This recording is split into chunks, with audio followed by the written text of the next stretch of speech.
Welcome back, everybody, for more Junior Speed Chess Championship coverage. Grandmaster Robert Hess alongside me today is Danya Naroditsky. That's Grandmaster Danya Naroditsky to most of you, but I'm his friend, so I got to call him Danya. Right, Danya? Are you? I don't know about that. I don't know if you've earned the right. Yeah. It's a Okay. pleasure to commentate with you, Robert. I'm excited to be here, and we've got another really cool match on our hands. All right, so you learned from Anish Giri yesterday, already giving me some grief in the early stages before we even have talked about any chess What whatsoever. makes you think I watched the broadcast? I mean, I was going to, then I found out you were commentating it. Well, I know I was like, man, Anish Giri, finally a competent commentator. And Robert Hess. Okay, no, I'm not watching it. I just know that you're such a student of the game. So when Anish is doing something, all Right. these top guys, you're going to be watching, and you're already just not cutting me any slack. So let's just cut away from us and go to the bracket to remind everybody of what's at stake here and who's been playing. So, Danya, as you look across the bracket, we did see Alexei Sarana beat Andrei Yesipenko yesterday. Today, we will have that top right matchup. We'll see who will face off against Arjun Erigaisi. Will it be Jeffrey Xiong? Will it be Nordibek Abdusattorov? Kind of what are your thoughts as we head up into this matchup? Well, Jeffrey, of course, very established. He has been one of the most talented young players in the United States for many years now. He has crossed 2,700 FIDE. He has proven himself time and time again. He is less known as a blitz player, although obviously his blitz and bullet record is unimpeachable. Notterbeck actually is basically, I mean, he has been playing blitz for a long time online. He's very experienced. So as we'll see by the ratings, it's actually closer than perhaps a lot of people may think, Robert. I think Notterbeck has a fighting chance. I certainly agree with that. And speaking of what people think, well, what are our smarter chess match predictions? Brought to us by Chess Goals. What do we think about this, where it gives Jeffrey as being a 64% favorite? Nordibek is the underdog, which is kind of surprising if you think about it more generally, because Abdusattorov has been such a force in the weekly Speed Chess Championship Grand Prix, those Title Tuesdays. But right now it's prediction Jeffrey 16, Nordibek 13. That's a win for the American player. Yeah, I do understand that because especially in the 5-minute portion, your classical chess strength, I mean, of course, it bleeds into one's success rate at the Junior Speed Chess Championship. But in terms of handling the big lights, in terms of playing the bullet section, we see Notterbeck's blitz rating is actually a little bit higher. So at least the prediction, Robert, is a little bit closer than some of the previous ones we've seen. I think it's fair. I would give a little bit of a bigger percentage to Abdusattorov, but at that point, I'm splitting hairs. I think that's about right. And what you said about the longer time controls and the classical chess rating, those seem to be of the utmost importance. And speaking of time controls, let's talk about what we're about to see today and what we have been seeing. It is 90 minutes of 5-minute plus 1 second increment, followed by an hour of the 3-minute plus 1 second increment, followed by a half hour of 1+1. That's bullet time controls. And that's when you see just the mouses fly. Donna, you know a thing or two about that with the flying mice. Not. I think you know a little bit about that. You know how to make the most of very little time and how to maximize your opportunities. But Anish said something interesting yesterday, and he was saying that in 1+1, it's still much more chess-like than pure bullet. And so not only can you go for playing quickly, you actually have to play good moves because you're not going to be able to sacrifice your queen to flag your opponent because they do get that 1 second increment. Yeah, that's exactly right. There are no all-out time scrambles. Now, we've seen when the players have 3 or 4 seconds, there still is a time scramble, but it's of a different nature than one that would occur without the increment. So I would be inclined to agree with that. It's not that bullet strength is not displayed in the 1+1 section, but the impact of time scrambles definitely is somewhat tempered. Yeah, that's for sure the case. And for Abdusattorov, I'm not sure how much bullet he's playing. I know Jeffrey is quite a decent bullet player, and we are probably just a minute away now from seeing the action. I know, I'm pretty excited for this one. I am extremely excited for this one. Well, first of all, I'm a big fan of Jeffrey. I'm going to be completely forthright. I'm going to remain unbiased. I also greatly respect Notterbeck.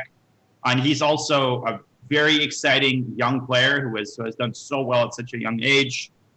So this is going to be a really interesting match. I'm calling it right now. This is going to come down to the bullet. I think this is going to be our closest match yet.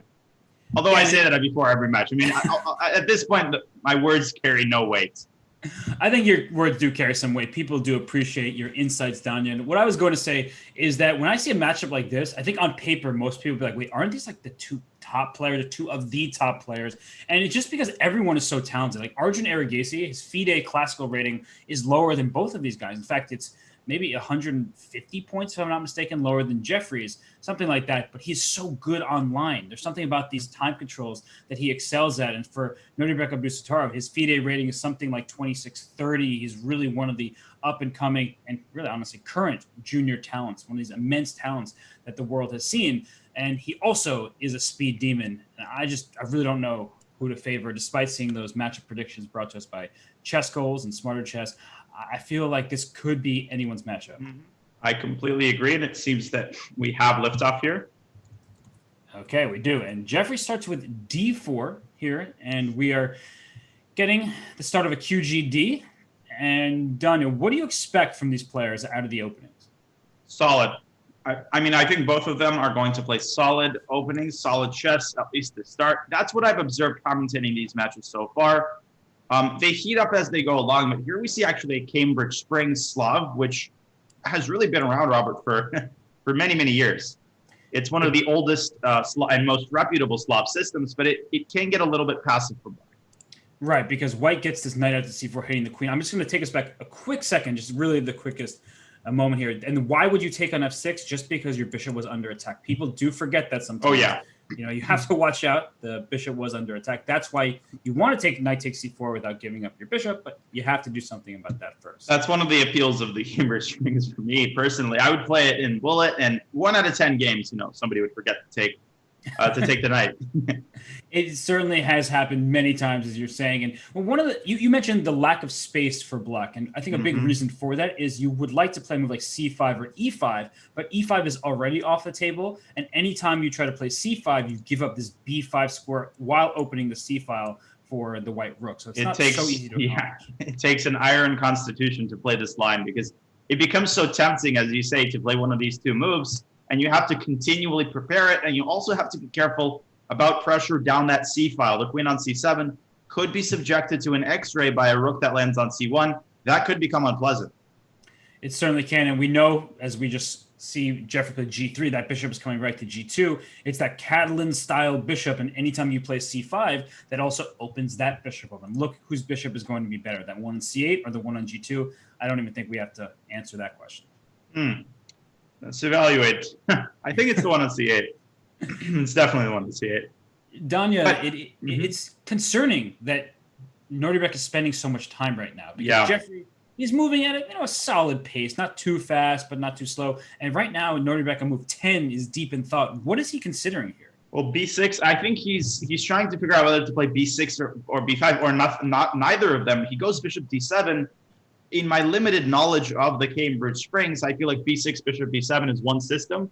Now that bishop on B7 is pretty darn passive, I guess he's just prioritizing development over positional niceties such as where to develop the bishop. But I think he's recognized that he's definitely slightly worse here. I mean, there's no way he's equalized. He goes C5, so what does he want to do against D5 proper?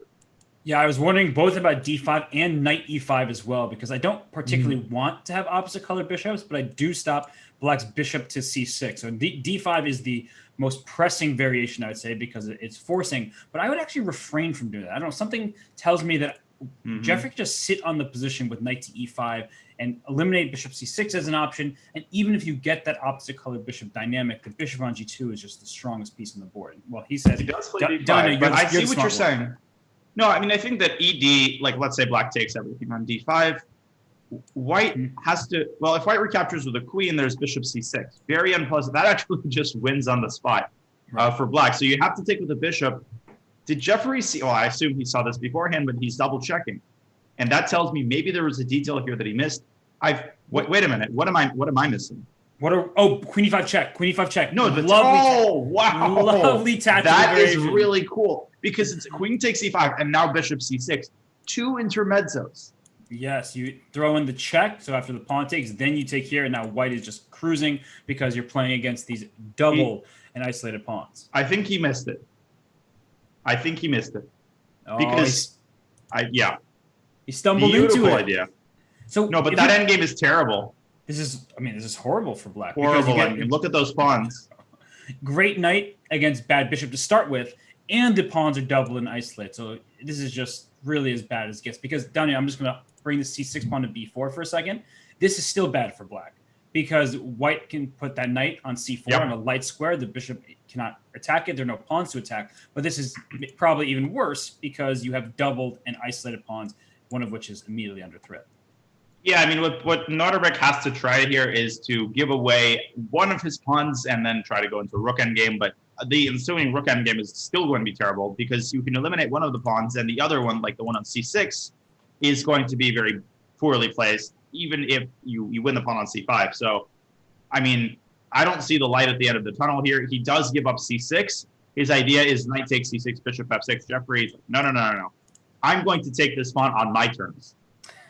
There's no reason to take it because, Don, it's something you've said for a long time, and I say it myself, but I've really taken it from you, honestly, is that you always talk about how the threat is stronger than the execution. And the threat of knight takes c6 may be more important than actually taking that pawn, because look at the black rook being tied down to its defense. You just don't really have space in this position for black, and rook d3 could swing to b3 or a3 at some point, while also allowing a doubling of the rooks on the d pawn.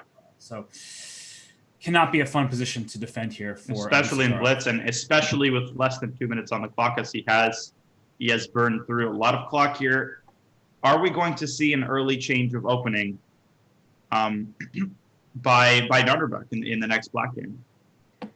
I think I don't know if we need to necessarily, but I do like the choice by Jeffrey. And one more thing I'll point out about this specific position is this f2 pawn is the base pawn, but it's very hard to get to because rook 1 to d2 is coming just next. So rook h2, that's one attack of my pawn. Great. I'm going to play rook to d2. You do not want to push this f pawn. It's doing such a good job of protecting both pawns at the same time, e3 and g3. And as soon as you ever play f4, then g3 becomes more of a target, for example. So this is very simple chess by Jeffrey.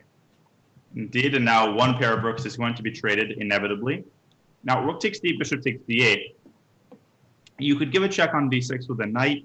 You could also maneuver the knight to e5 and then take on c6. One of the issues in this kind of position, Robert, is not to cash in too early. There's a very common tendency to sort of to grab the first pawn that's available, and then all of a sudden you realize you didn't squeeze as much out of the advantage as you could.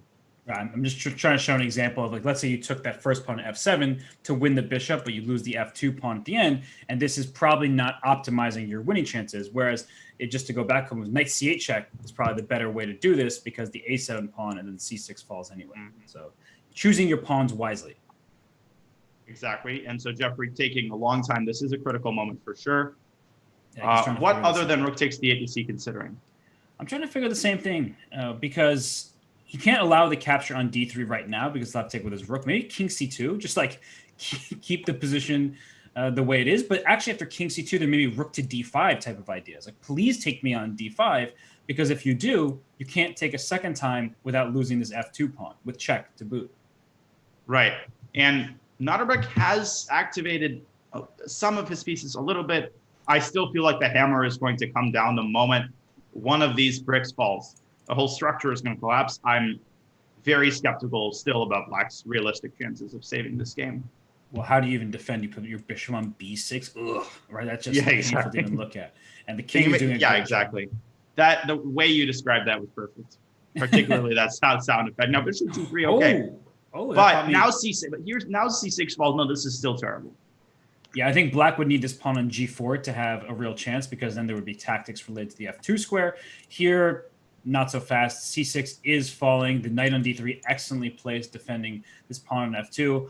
So white has traded pawns in a funny way, and now is going to win a pawn clearly. And after rook c6, there's a threat of rook f6 check, and there's also just going after this a pawn. So turn on the vacuum cleaner here. Now, Notterbeck has one idea, g4 and bishop takes f2, maybe. Right.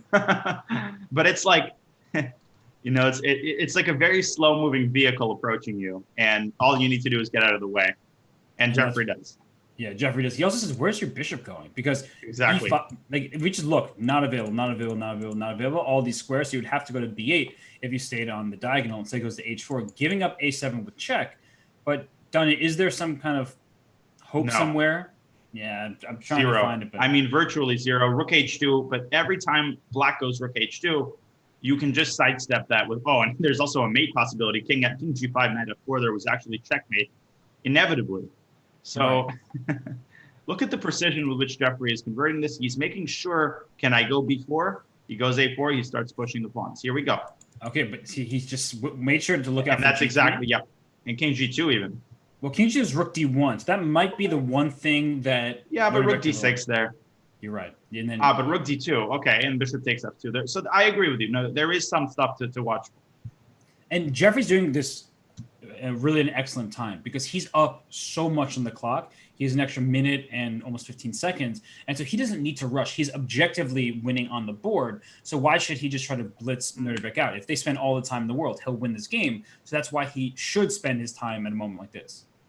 Yeah, and that has always impressed me about Jeffrey at tournaments is his maturity at the board. And I don't mean his maturity in the conventional sense of behavior, which has always been impeccable.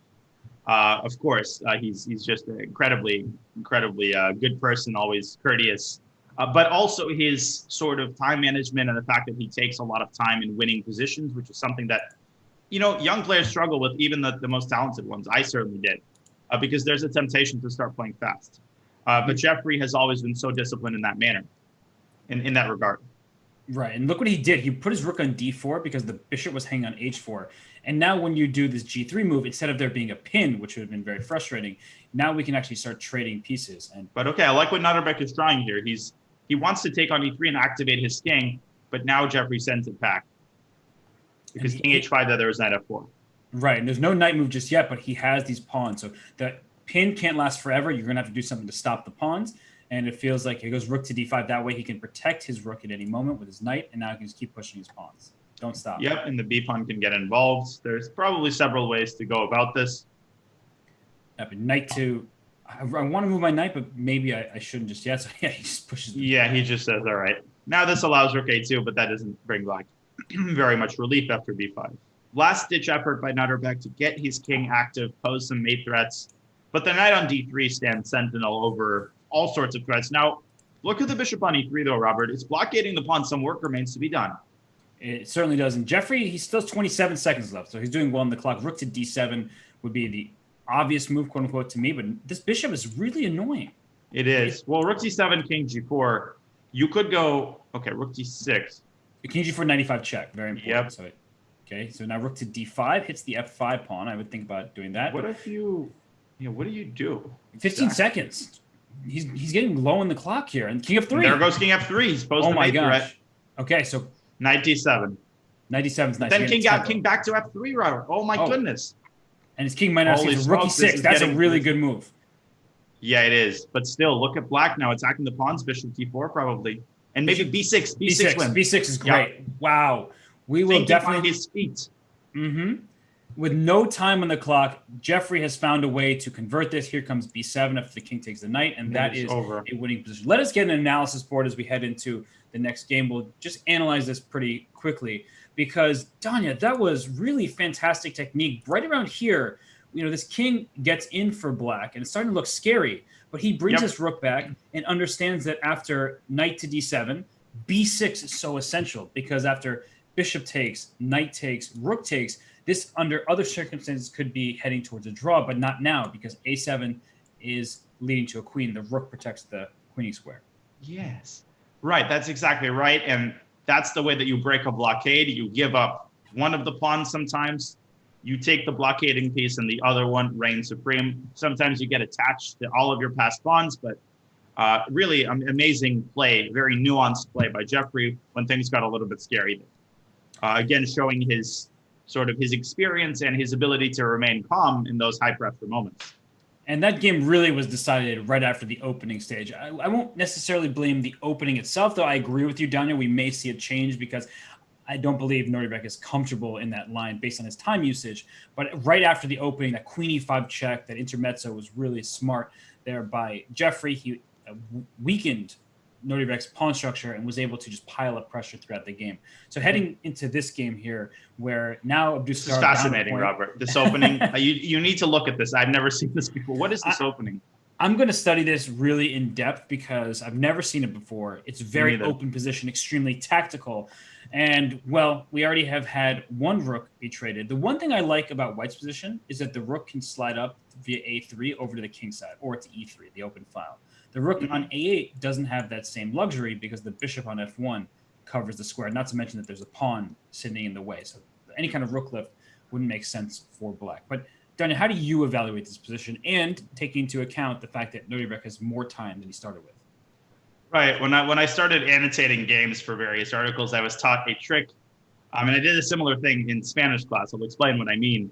When you're not sure if white is quite a bit better or if it's on the equal side and you want to hedge your bets because you can never be wrong as a commentator, you do equals/plus equals. Of course, plus equals is the evaluation that refers to a slight advantage for white. Equals means equals. So I would say the evaluation hangs somewhere in that balance. I actually think Notterbeck is increasing his advantage. Now, what relation does this have to Spanish? Well, one of the things you learn when you take Spanish 1, Spanish 2 is accents, right? Where to put accents. That's one of the hardest things for an English speaker to learn. So on test, what I would do is when I wasn't sure if a word had an accent, I would put a little bit of a mark on top of a letter. If the teacher said you didn't put an accent, I'd show her that mark. If you said the accent shouldn't have been there, I would say that's just a pencil smudge. So that's what I think it is. So you were that guy, is what you're saying. I was that guy, yes. Now, maybe I didn't invent this technique and it's existed for hundreds of years. Probably it has. Now, the position has heated up, though. Yeah, I was going to say, firstly, that's a great analogy. I like that. And if we go back a couple moves just very quickly, at this point, black lacks space, and now there's the threat of having an isolated pawn, which Jeffrey accepts. And then he brings his bishop out with a tempo against the queen, but he drops the b7 pawn in the process because if he just sat on this position, white's pawn structure is better. There are no real weaknesses. So he goes for more tactical measures where he gets a few moves, right? Like you got tempo after tempo, but white is just up a pawn now. So where is black's compensation, Danya? Somewhere between 30th and 31st Street in Manhattan. I think I don't really see it either. I mean, Jeffrey has some marginal activity related to those bishops, but if white goes c3, for example, blunting that bishop on f6, I guess d4 is a wild shot in the dark there. So there is some tactical possibility that is generated simply by black's active pieces. But I think if white is precise, Jeffrey has definitely went a little bit wrong here. I'm not sure he has enough. Yeah, because he's down a clean pawn. The knight on b5 has an outpost, and it's actually quite an annoying square. And as you said, c3 does a good job of protecting b2. But now d4 maybe. You're just trying to get d4 in. So you're saying that c3, but c3, d4, where's your knight discovery? Like, what am I scared of? Yeah, I don't see it. I mean, knight d2, knight takes f1, but I don't see it. I can just capture on d4 and say... Maybe I just take on d4 twice.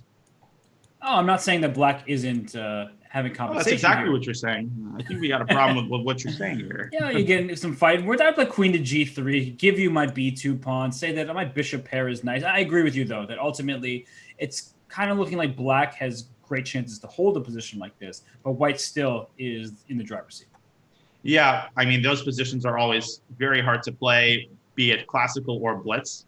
You see your opponent just lean back, sipping on his coffee as you're just laboring over a nasty position where every move matters. Right. And I'm going to return us to the live board just to see. So c3 and d4 haven't played. He took on d4 with the pawn. Bishop takes back. So more or less what we were expecting. And I guess the question, Dunny, is does white have some other move? Can I think about rook to d1 or even think about rook to e1 because I'm threatening rook takes e6 actually with my rook on e1. Yeah, rook to d1 leads to wild complications after knight. Well, I think knight takes b2 might put that in question. Yes, nice. I'll show that. It's nice find. Right. Yeah, rook d1, knight takes b2. You're hitting the queen. You're hitting the rook. And if rook takes d4, bishop takes b3. We get a series of trades, and black ends up an exchange ahead. Yeah, that definitely needs to be considered, though. And also knight takes d4, queen takes d4. I think you should play that simply because that dark squared bishop is a monster and can actually generate some tactics, related to discoveries, related to bishop takes f2. I would be scared to leave it on the board. He does, though. He goes rook e1. Okay. So that was the other move that I was saying. I wasn't sure. Rook takes c6 is the threat. Exactly, because not only will it be an idea once this knight moves, but right now it's actually a big threat because the knight is under attack twice, but protected twice. So I'm removing the guard by taking on e6, and then my bishop can go ahead and steal this knight on c4. So rook e1 tactically is keeping Nordebek ahead, but I still feel like there may be some kind of knight e5. I don't really see the exact way, especially with this knight on b5 hitting this bishop on d4. So at any moment, you can remove this very powerful piece here. I have a feeling this is Nordebek's game to win. Yeah. I actually, the more I'm looking at this, the less I'm seeing a satisfactory move for Jeffrey here, actually. I mean, things are just kind of falling apart. Yeah, rook e1, really nice move there, because I was really tempted by rook d1. He saw the tactic that you pointed out pretty quickly. He said, let me go over to e1 because I have this threat of rook takes e6. And what can black even do here? 93? I mean, did you, yeah. Queen d3, though. Just queen d3. That's funny. 93, you're trying to get the discovery, so queen d3, knight takes f1. I'm not going to react on f1. I'm just going to take you on d4, and your knight on f1 gets trapped. Yeah, sometimes you have to just step into the furnace and handle things in your own way, as the queen does. And the fact that these pieces are undefended, I think that's a very important observation in these positions. None of black's neither of the two pieces, bishop and knight, are defended by pawns. It's very hard to keep them in place. Bishop e5, that might be the only move that prolongs the game, and that actually might be a very good move because bishop takes e5, knight takes e5, then the discovery isn't what's scary, but at least you keep the bishop intact. Right. So you'll remain down a pawn, and that's not good. But one good thing about the pawn structure on the queen side is that with this pawn a4, it's not going to be so easy for white to create a real passed pawn because you need to play b4, and yet you can't protect that square so easily. So I actually like the way that Jeffrey is holding on here. He's clinging to this compensation of the activity. But right now, it makes it even clearer. b4 is not happening anytime soon.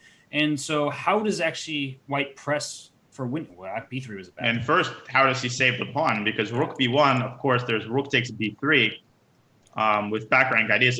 But if you have to play a move such as rook b1, I'm not even sure Nordebek entirely anticipated how hard it would be to defend this pawn on b3.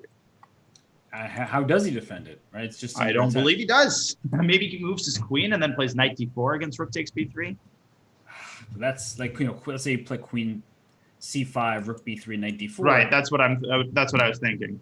Right, and even that probably isn't so bad for black. But I see your point. I mean, the bar says zeros across the board, so I guess that Nordebek he does play queen c5, but I guess his advantage has just dissipated completely.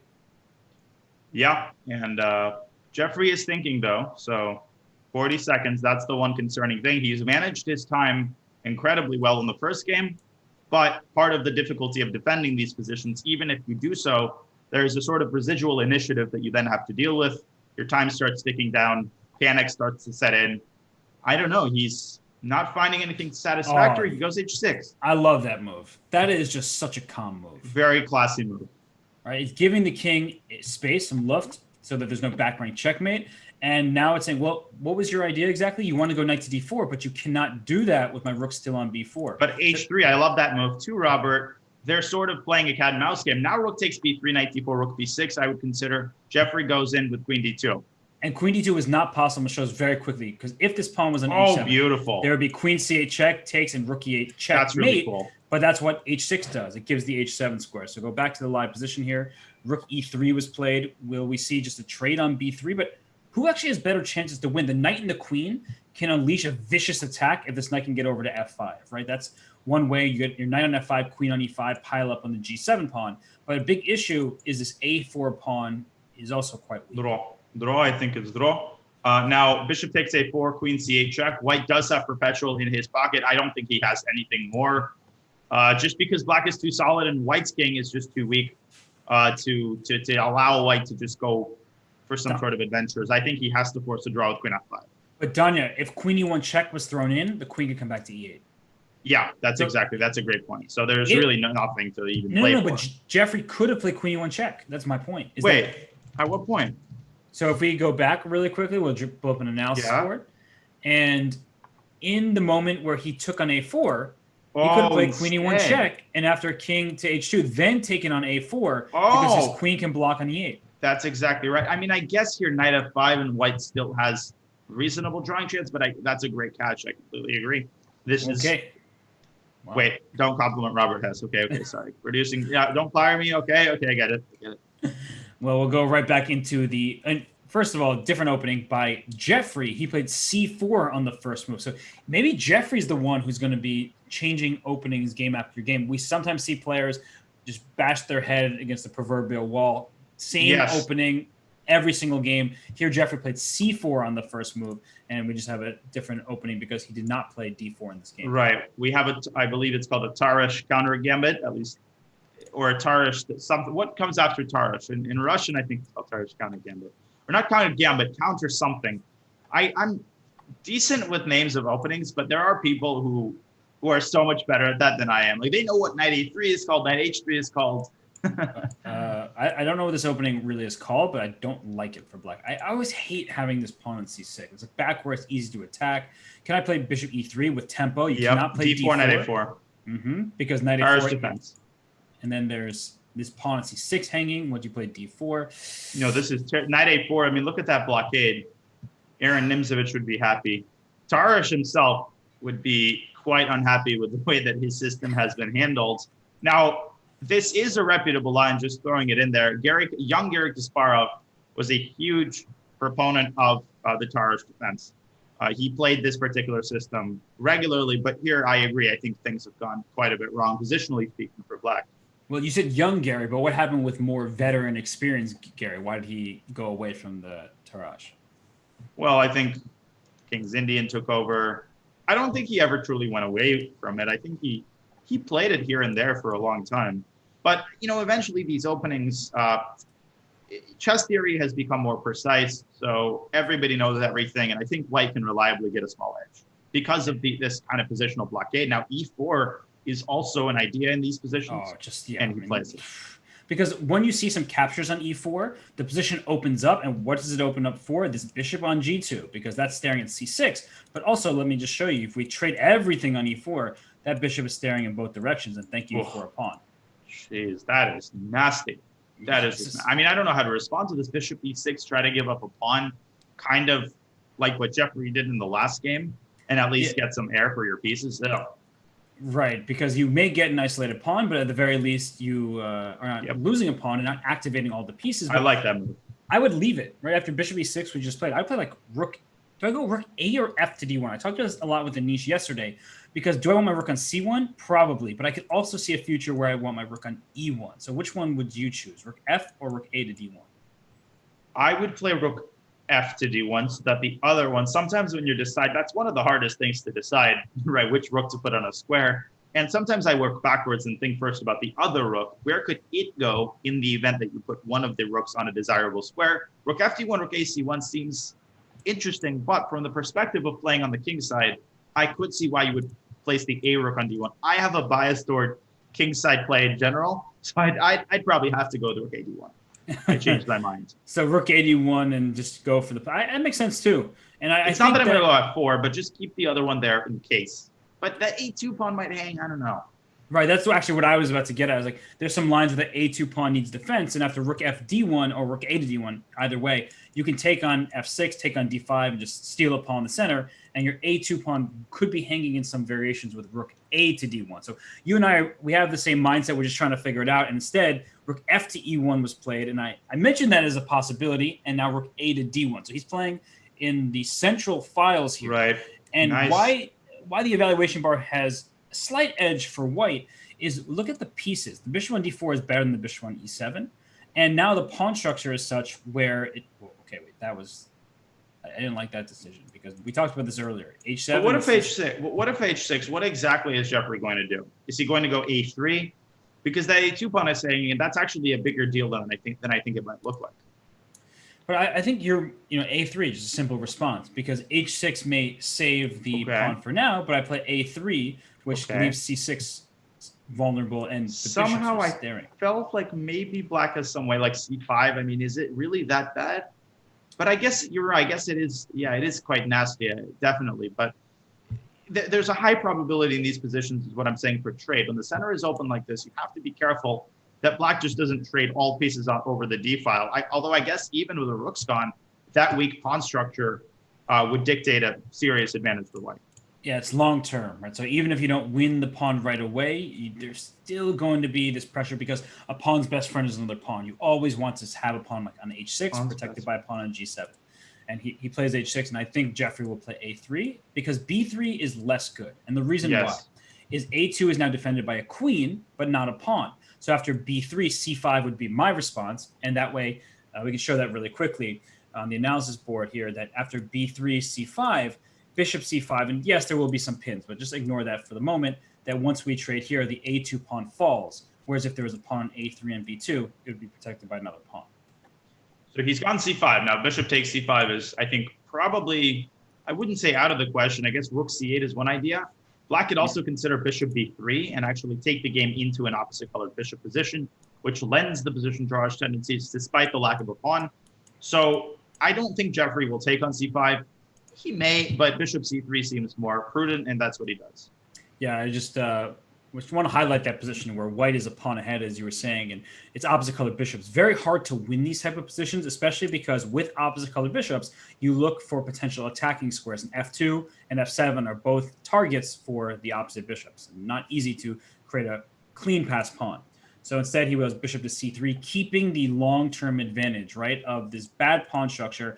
b2 and c3, the bishop and the pawn protect one another. They're not going to be dislodged. So Dania, I really like Jeffrey's position, but if you had to put odds on it, percentages, what's the percentage that Jeffrey wins this game versus this game being a draw, and maybe even a loss somehow? I don't see how. I see what you're doing there. You're putting me on the spot. I'm just trying to turn you into Smarter Chess. All right. Smarter Naroditsky says, I would say 70% chance of a win and 30% chance of a draw. Wow, okay. 25% chance of a draw and 5% chance of a black win. Now, of course, that probably means Naderbek is going to win. But here's the thing, Robert. There is some tactics going on. For example, rook takes d8, bishop f5. And if bishop takes f5, you take on g7. Oh, bishop takes f5, bishop g7 check. Nice, because the queen is hanging here. And that's a really nice thing that shows the bishop needs to stay in line with this queen here. Oh, and he played bishop f5. So he has Dania's tactics on the brain here. And I like that move, bishop f6, though. But now bishop takes f6. Yeah, you just play gf. Right, because bishop f6, well, you can also play queen c2 first, right? Oh, yeah. Well, if bishop takes g7, but even there you go rook d2 at the end. You're throwing the intermezzo. I wasn't even thinking about that because rook to d2 happens. You're a smart guy. But this I was going to make a language-related pun, but then I realized I have to introduce a Russian word to the audience in order to be able to make it. The word giri in Russian means weights or dumbbells. So I was going to say lifting giri at some point, like lifting weights. Okay. It's an international multi-language pun. I mean, you have to appreciate it. You are a polyglot, so I'm happy to hear you speak in your various languages that you know, and you're teaching me something. So that I approve of. Rook d4? Oh, then queen takes c3? No, then queen takes c. Look at that line, Robert. Queen c3, rook d1, queen d1. That's really cool. Let's bring up the analysis board real quick. We're having some fun today. This looks very bad for black, by the way. The open. Yes, it does. Rook d4, b3, trying to say, wait, your queen is no longer going to be pinning my bishop, and I'll take here. But queen c3, rook d1 check. Looks like it scoops up the queen, but the queen can come back to e1, and it actually turns out well for white. So good tactics by you. At first thinking that it works for white, then thinking that it works for black, but then realizing, no, this wins for white at the end. And so the queen came back to d5.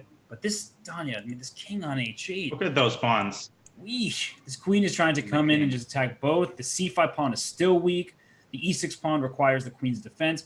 How do you defend a position like this? Because it does seem so much easier to play for white. It really is. And there's enough material on the board really to exploit these pawns. Rook d6, you just hunker down and pray, basically. I mean, h4, again, look at how patiently he handles his advantage. No harsh, rapid movements. He's just improving his position. This is not going to be easy to win, though, Robert. Rook d7, black needs to not make any further damage to his position. Just kind of bide his time and make Jeffrey prove it, essentially. Do you think this is one of those positions where at some point black can try to trade queens and go down a pawn and hold an endgame? Yeah. Actually, the evaluation bar, now that I see it, No, Naderbek is playing this incredibly well. He's launched some sort of active resistance. Look at now his queen and rook. They're very active. The king on h2, it might look safe, but again, it cannot be fully abandoned. And that is really hurting Jeffrey's winning chances. He goes into the rook endgame. Notterbeck has got to be breathing a sigh of relief. This is still worse for black, though. It Quite is, a but bit worse. What you've been highlighting, and it has been amazing technique by Notterbeck, is he made his rook active. Instead of sitting with the queens on the board and a rook on c8 just protecting the pawn, look at this rook on d5. That is a very good rook. It defends the pawn on c5. It can get down to d2 to hit the b2 pawn. It also cuts this king off. So this king is not able to just get into the game. So I would think about rook to a5, right, to then try to force that rook into a passive defense. But here the rook came to b7 real quick, and now b2 is under attack. This should be Yeah, king f4 can be considered. Rook b2. Okay, rook a5. Yeah, this should be a draw. Right. That's a little bit of an odd decision to do it. This rook king. Don't go king f4 there. That's checkmate. So as I said, right, 70% chance draw and 30% chance that Jeffrey wins. Yeah, Oceania has always been at war with Europa. Yeah, no, I think I inverted it, but nobody needs to know that.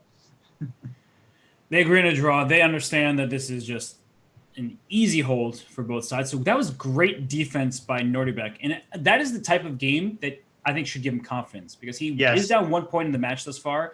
He hasn't really had too much in the way of an advantage. I haven't felt that way in these games. It feels like Jeffrey has been the one who's been pushing the pace throughout. But I do think that holding a game like that shows Nordberg, he's like, hey, I can hang in step by step with Jeffrey, and going forward, now is my time to push when I have the white pieces. Did you say the Jeffrey? I like how you said the Did I call him the Jeffrey? The Jeffrey. No, that sounds pretty. That sounds like either the name of like some fancy hotel. Like, I'm going to the Balmoral this evening. Like, I'm going to the Jeffrey for dinner. Sorry, I'm watching House of Cards, and I'm full of that like voice. Hey, are you going to the gala tonight at the Balmoral Hotel? But that's really cool. It actually would be the name of a hotel for sure. I mean, in New York City, they have hotels just one name, like the Pierre, and so the Danya. Are you staying at the Pierre this evening? The Hess. No, I'm staying at the Hess. What do you what do you make can't of this? spell chess without Hess. But what about CD and D5? Wow, I guess takes an F5. Is that what's Well, there is a Hotel Jeffrey, but it's closed permanently. We're being told. That's sad. I think Jeff Xiong has something to say about that. A shout out to Bigfoot, our producer, who is behind the scenes giving us all that information. And Danya, I see a phalanx of pawns here: D4, E4, F4. Is this a kind of triumvirate that leads to success for white, or will backfire because there's a semi-open G file and a white king already cast the king side? So first of all, if CD D5, then E takes D5, Knight takes D5.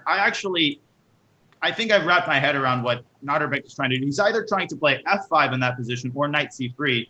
Again, we see his pawn structure is not the top priority right now, but he's banking on the fact that black is not castled, and there's the sort of initiative. So CD, Jeff, he goes for it. So we're about to see which sort of what prevails here: the pawn structure, the positional advantages black has, or sort of the initiative that Notterbeck has. Knight A5 intermezzo. Wow. Well, I liked your idea with knight to c3, by the way, because you're encouraging the knight to take. And once this happens, this pawn f4 is actually not that weak. It can go to f5, as you were mentioning, and there's plenty of attacking possibilities for white. But he threw in knight to a5, which I can't tell if that's a very clever move or potentially a bad move. But the more I look at it, and the more I see you're just trying to remove this bishop here, like, should I go bishop f1 and then? Knight d5 f5. I guess black could go bishop e7. We have this narrative in some of the games of like giving up. At what point do you give up a pawn in order to rid yourself of whatever current problems you're facing? Now, there is also d takes e6, sacking the bishop. I've been looking at that. I don't see it though. Yep. Yeah, he doesn't see it either. And actually, I'm going to show something really quickly here that you're in your line with d takes e6. One of the things that often happens when a piece gets to c4, an enemy piece, is you have a queen a4 check, picking up the piece back, but here that doesn't work because black has b5, the a6 pawn defense. I know I drew a ton of arrows, but that's shown on the board.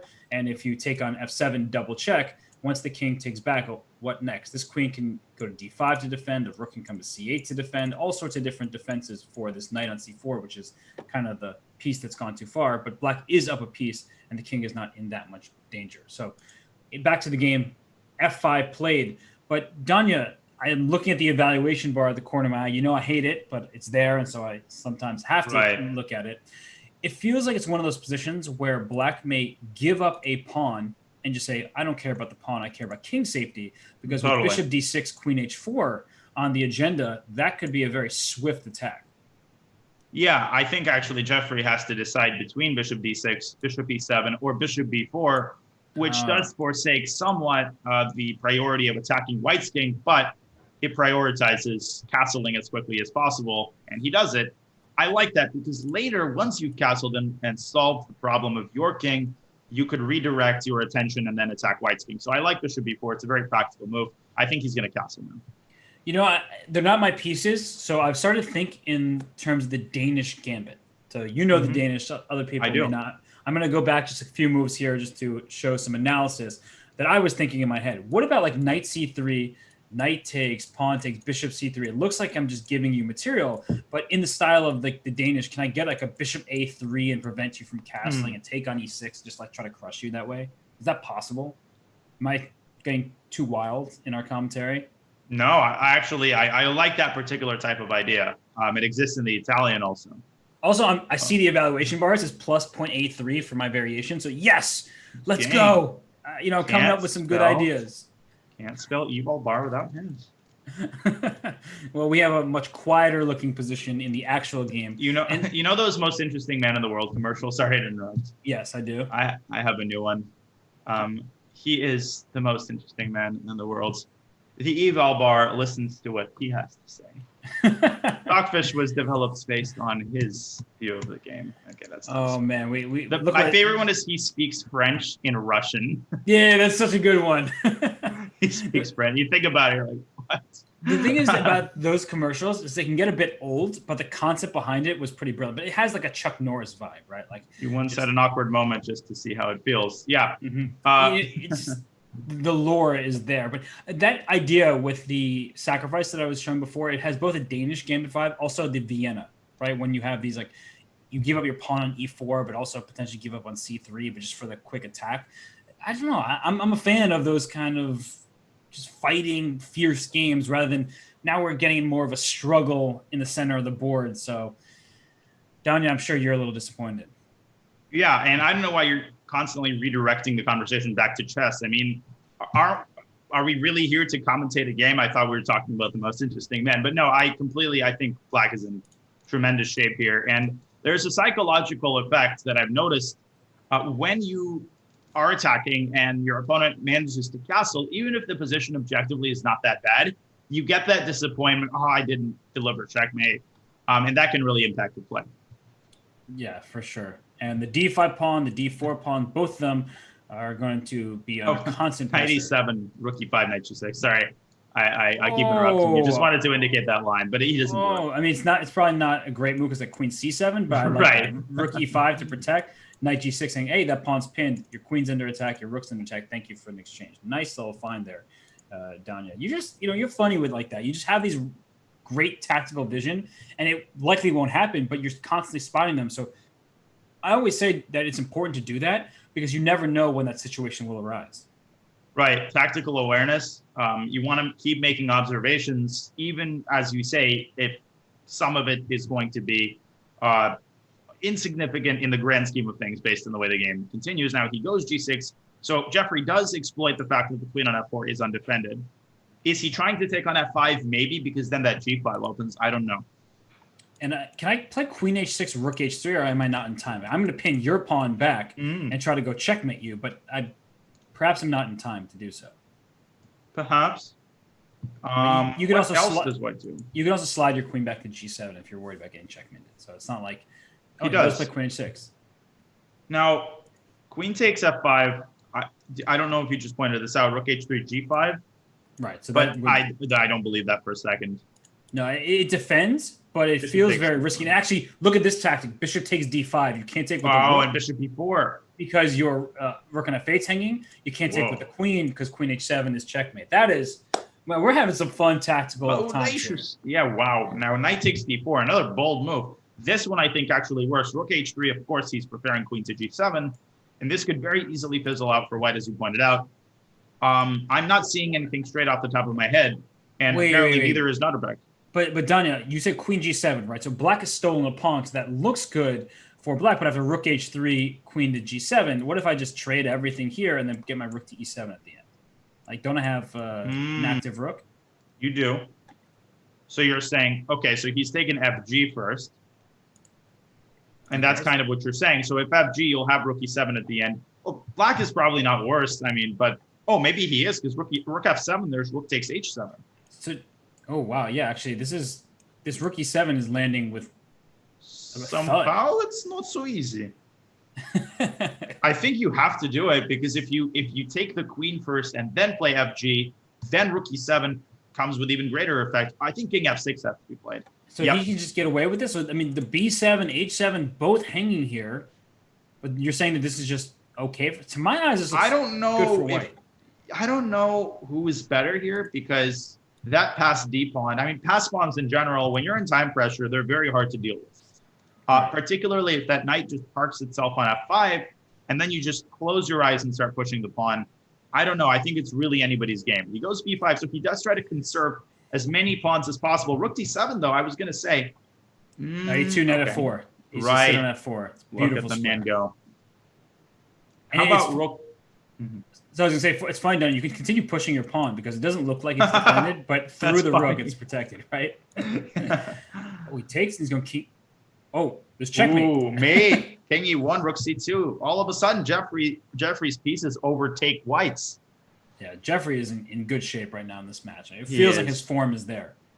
Oh, definitely. He's very sharp. You can sense that, I got good sleep, I'm here to play kind of play by Jeffrey. Knight D3, okay. And so there's no discovery. So the bishop would love to move out the way to win this knight. Now knight takes F2 can win this King C1. It doesn't get trapped. Rook E2.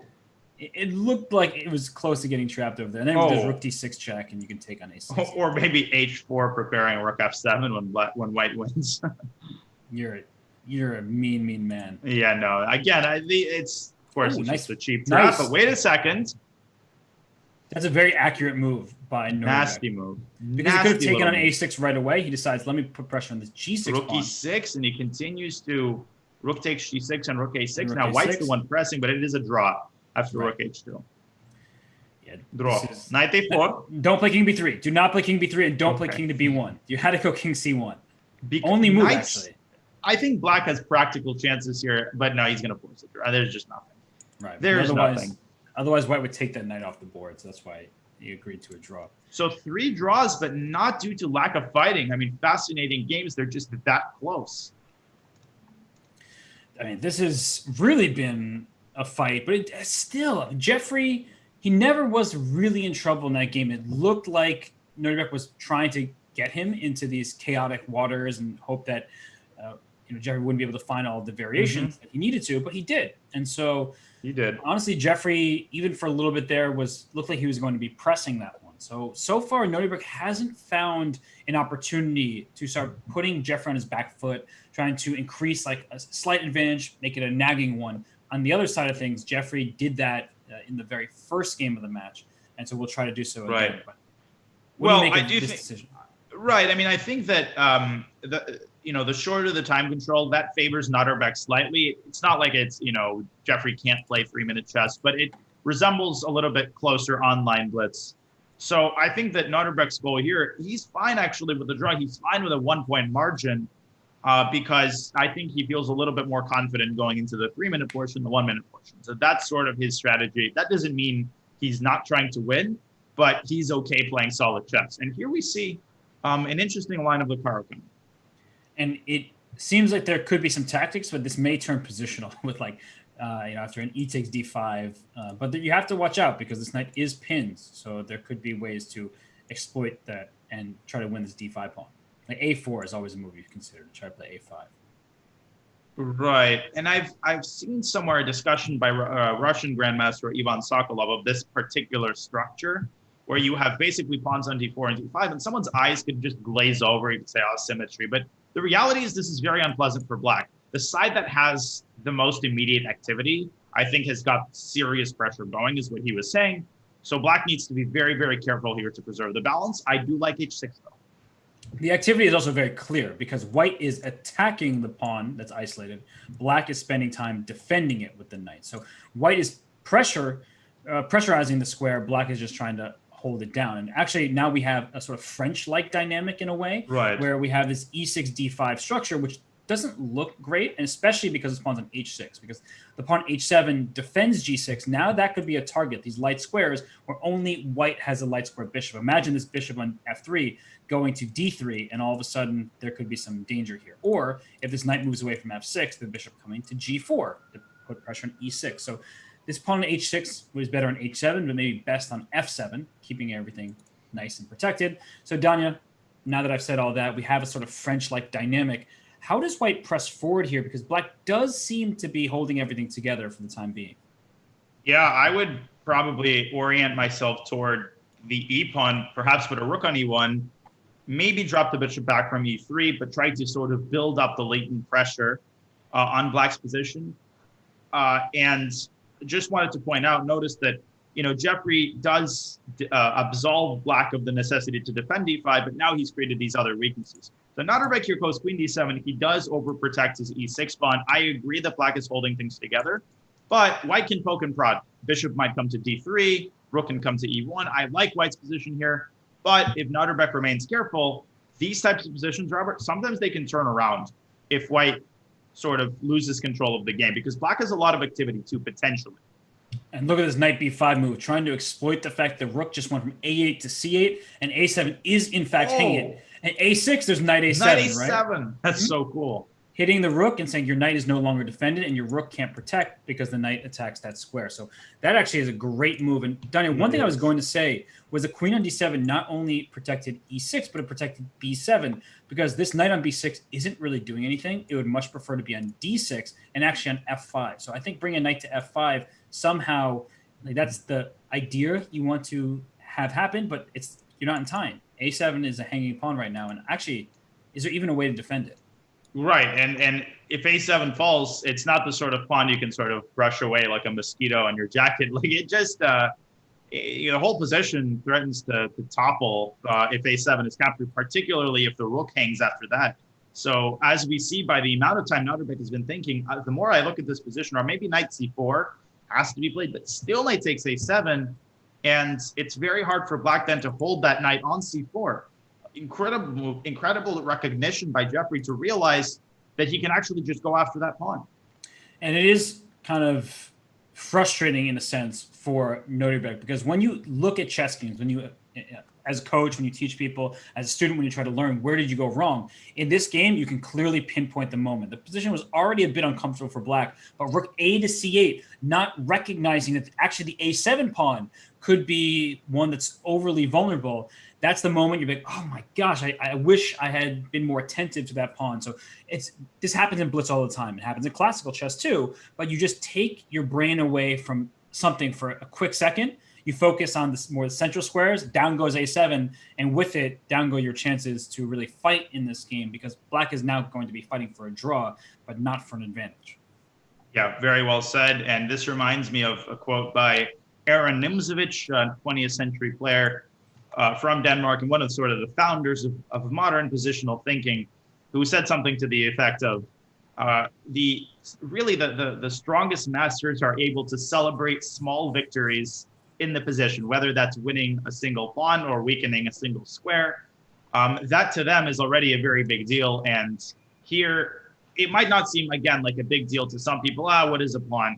Well, when two really strong GMs are playing, this is a pretty big deal. And this really represents Jeffrey's level of class and attention to detail. But again, I do like the way Naderbek here, h5, maybe he's trying to go after the e3 pawn, but white seems to come first with that g6 pawn. Although, can I give up g6 for e3, like knight g4, bishop h6 kind of stuff? That's what I'm thinking. And then maybe, knight g4, bishop g6. Yeah, exactly, bishop h6. I think you have to try that, but knight g4, h3. Wait, isn't e3 hanging? Oh, yeah, it is.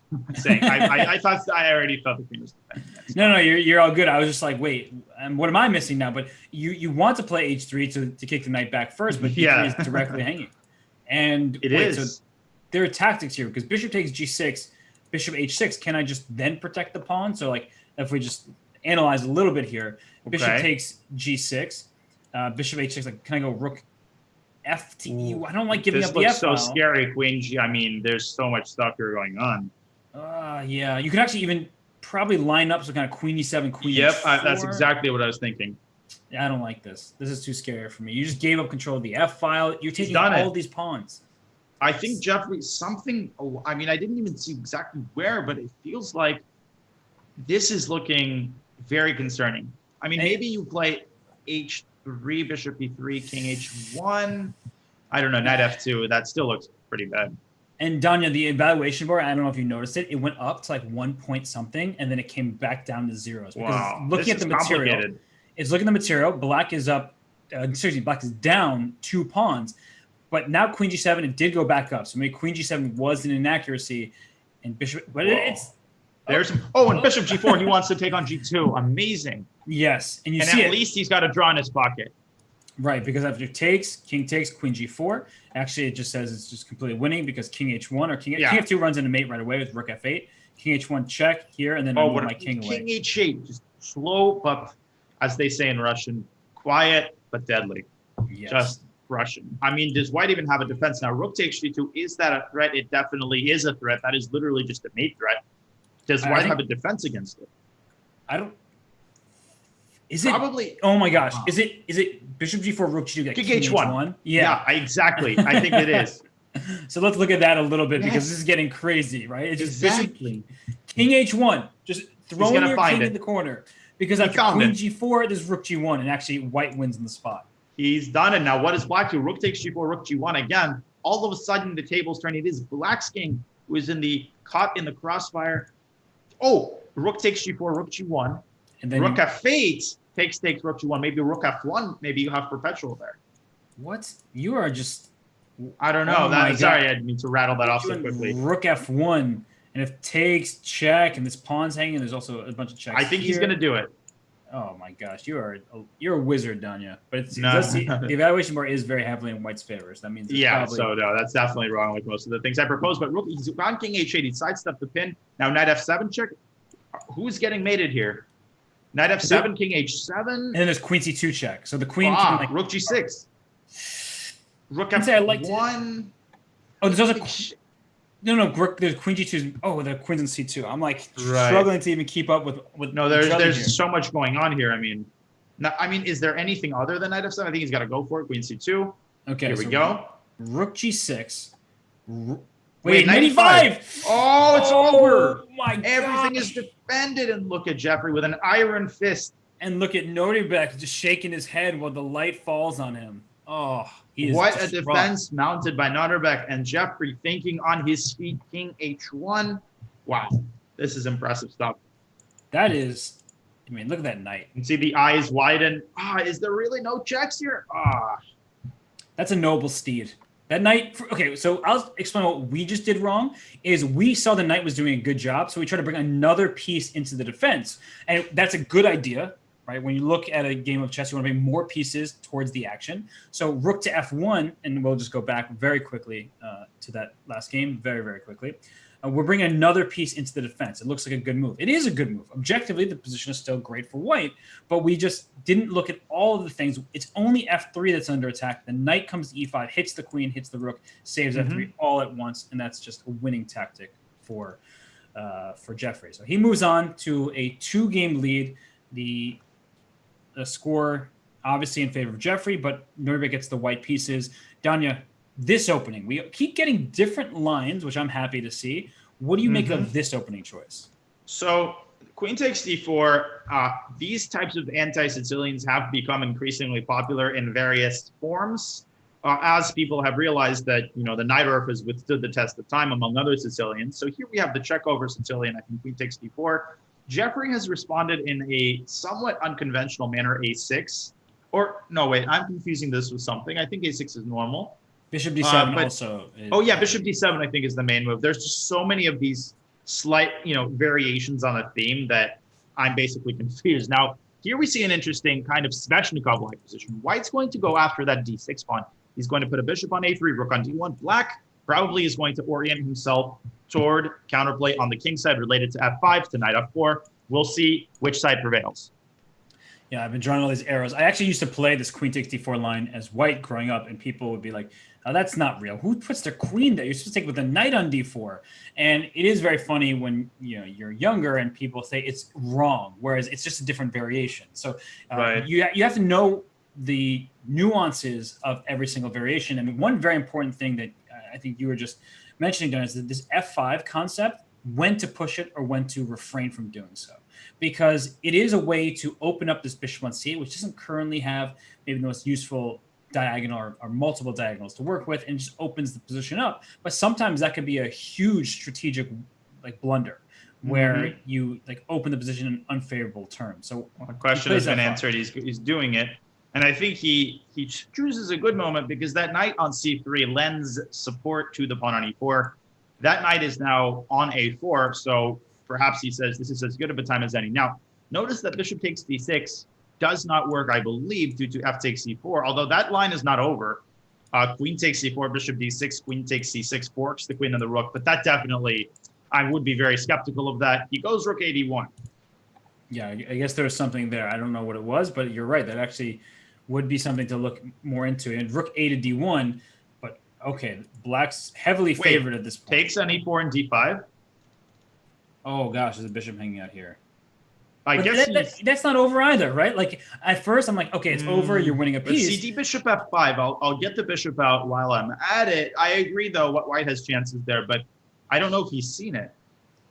Well, we'll see what the players are looking at, because you are just trying to see a hanging piece, which is very good alertness by you. You know, we need to look what pieces are not defended always. You should just put that in your back pocket, store that information. Is there an undefended piece? Well, can it be taken advantage of? Exactly. The bishop on a3 has been undefended for a while now. So now f takes e4 and d5, that does the trick. LPDO, loose pieces drop off. I think that was formulated by Grandmaster John Nunn of England. That's an incredibly powerful acronym. Now, after d5, I even considered queen takes g6, sacking the queen, but that's not going to do. That's just not enough compensation, and I think he does it. But yep, and I think he's going to go bishop f5. But then I kind of liked your queen takes g6, honestly. Yeah, maybe it was the best thing white could do. Jeffrey just takes. He doesn't even bother with bishop f5. I really, the more I look at this, Robert, DC, bishop f5, I feel like there's a couple of opportunities, but if black handles this well, it's not like his kingside play has gone anywhere. Yeah, and these pawns also are not really making much progress because there's so many pieces for black still on the back rank. The queen covers now the promotion square, not the mating square. It's wishful, right? But bishop d7, like what exactly? He's gone d6, so now he only has a pawn for the piece. I'm not seeing it. I mean, bishop d7, queen c4, and knight g5. I guess that's what he wants. Okay, that's actually a really interesting point. So he has bishop e6 to stop that. Yep. Just quickly, bishop d7, queen c4 check, king h8, knight to g5, and just trying to get some tactics related to this square. It's not going to do anything, but still good for black. But it's just something that you have to keep an eye on. Right. And bishop e6, lovely move. Queen takes c6 here. He is absolutely unafraid of that. He is prioritizing developing his pieces to active squares, stopping threats against his king. Probably he intends rook a c8, although he is really spoiled for choice there. I'm sure there's a more precise way to handle that situation. Yeah, it's just, as you're saying, you're already up a piece for one pawn. And something that's very instructive that my coach taught me growing up is that when you're well ahead in material, and in this case, a bishop is much more than just one pawn, think about giving some of it back to transition from a quantitative advantage into even, you still have more quantity, but then you have more quality as well. So here you've given up now a second pawn for your bishop, but your pieces are free flowing. You don't have to worry about as many things. And so it's more of an advantage for black. Right. And I've personally never really liked to give away a piece for 3 pawns. I feel like it's so hard, even if 3 pawns in name only constitute a lot of compensation. You could look at the 2 pawns and say, well, it's only like a 1-point material advantage, but you cannot take that in a vacuum. In a middle game, the piece can outweigh the 2 pawns in a manner far greater than the simple material count would reveal. For sure. And I mean, well, let's look at this position, or let's talk about the material. Maybe not. Maybe there is some compensation. Okay. I love that move, though. I love Queen that b4 again, just putting the hammer down. He's just saying, please trade me, because once the queens come off the board, now your pawn d6 is probably just going to be captured. And if you move back, maybe black can play a move like bishop to g4, pawn to e4, or this knight f4 move you talked about a long time ago. All these moves are starting to look favorable for black, and I actually don't even know how Nordbeck makes this a game. Yeah, I mean, queen e3 maybe? Or maybe rook d4? No, but then just takes queen e6. Okay, I can see that being interesting, but that just definitely doesn't work. I think it's the best try, though, because rook to d4, you just catch your opponent so off guard that maybe mentally something goes wrong for them. But no, it's, as we both know, it's not going to be enough. The point is that the bishop on e6 is not defended. As we said before, always look what pieces, what squares can be a problem. Here, the bishop is not protected. So rook d4 is likely the best practical try, although it should not suffice. Yeah, and he's definitely considering that. He's trying to find some way to prolong the game. But yeah, queen d4. And people ask, what is the difference between a 2700, 2500, 2600? And part of it to me just seems to consist in these incredibly classy moves that are found relatively quickly, such as queen b4. It just demonstrates such a nuanced and deep understanding of a lot of different types of positions. For sure. And I'm just looking at the match clock. There's still 25, just under 25 minutes left of this 5+1 time control. So for Nordbeck, he looks like he's about to go down 3 games in the match. And we're saying he has plenty of chances to come back. It's a very long match. He might be better in the quicker time controls. And this bishop on a3. I like what he just did there. Yeah, this bishop on a3, not so happy where it is. I think Jeffrey winced a little bit there. Now, queen c5 maybe is possible. Definitely he has not relinquished his advantage, but he's got to make one accurate move in this position because, yeah, that bishop, it's not that white is attacking it, but there is some pressure going on here. I'm looking at bishop f3 and knight h4, just like trying to go for the brute force method, but he plays queen c5, your move. That's a nice move. Jeffrey knew who to listen to. Yeah, he did. He tried to extricate that bishop because it wasn't going to be one, as you said, but it just couldn't move and it kept the queen tied down. So you don't want to have your queen's only job being to defend a bishop on the side of the board. So rook f4 was just played. I guess queen to b7. You have to go. Right, you have to. But e4, or I guess rook d5, just muddy the waters. Problem is also 12. I mean, Jeffrey, again, he's handled this clock so well. He's got the time to work out the complications. Yeah, queen doesn't even need it done. Yep, this is just crushing. This is pinned. The queen is protected on c5. Take a3. Yeah, I would take a3 and go knight e5. Just throw it in there. Okay. Rook d4 now. But and Daniel, even 3 seconds for Nordbeck and a minute and a half for Jeffrey. I would spend like 25 seconds here, just thinking, making sure I'm not blundering anything. Bishop f3, queen g5, and bishop c5 is possible. I mean, everything just looks good at this point, right? But your idea, I actually think, is just the most precise. So bishop f3, g takes, queen g5 is check. And he said he takes this way. Okay. Yeah, he decides to trade everything, but wait a second. Okay, I mean, completely winning. Knight takes g2. He's looking for something more killer, I guess, immediately. Is there anything that wins faster than knight takes g2? He's probably annoyed after knight g2. There's knight c4. Knight c4, yeah. Both d6 and e3. But okay, knight h4. Okay, he's going here. Yeah, taking on d6. That's also possible. It's just a great technique.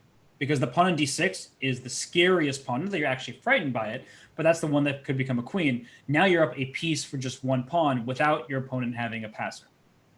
Right, and Jeffrey's an incredibly good calculator, but you can also see the universality of his play. He also has great technique. He can also play kind of Russian school of chess style, not give any chances to his opponent. It's really a delight to see. But Nordbeck he's staying in the game. He's trying what he can, but he needs to hang in there, Robert. He can't let the spiral too much out of control in the 5-minute section. So 22 minutes left. If he loses this one, I think he's got to get a point back, preferably.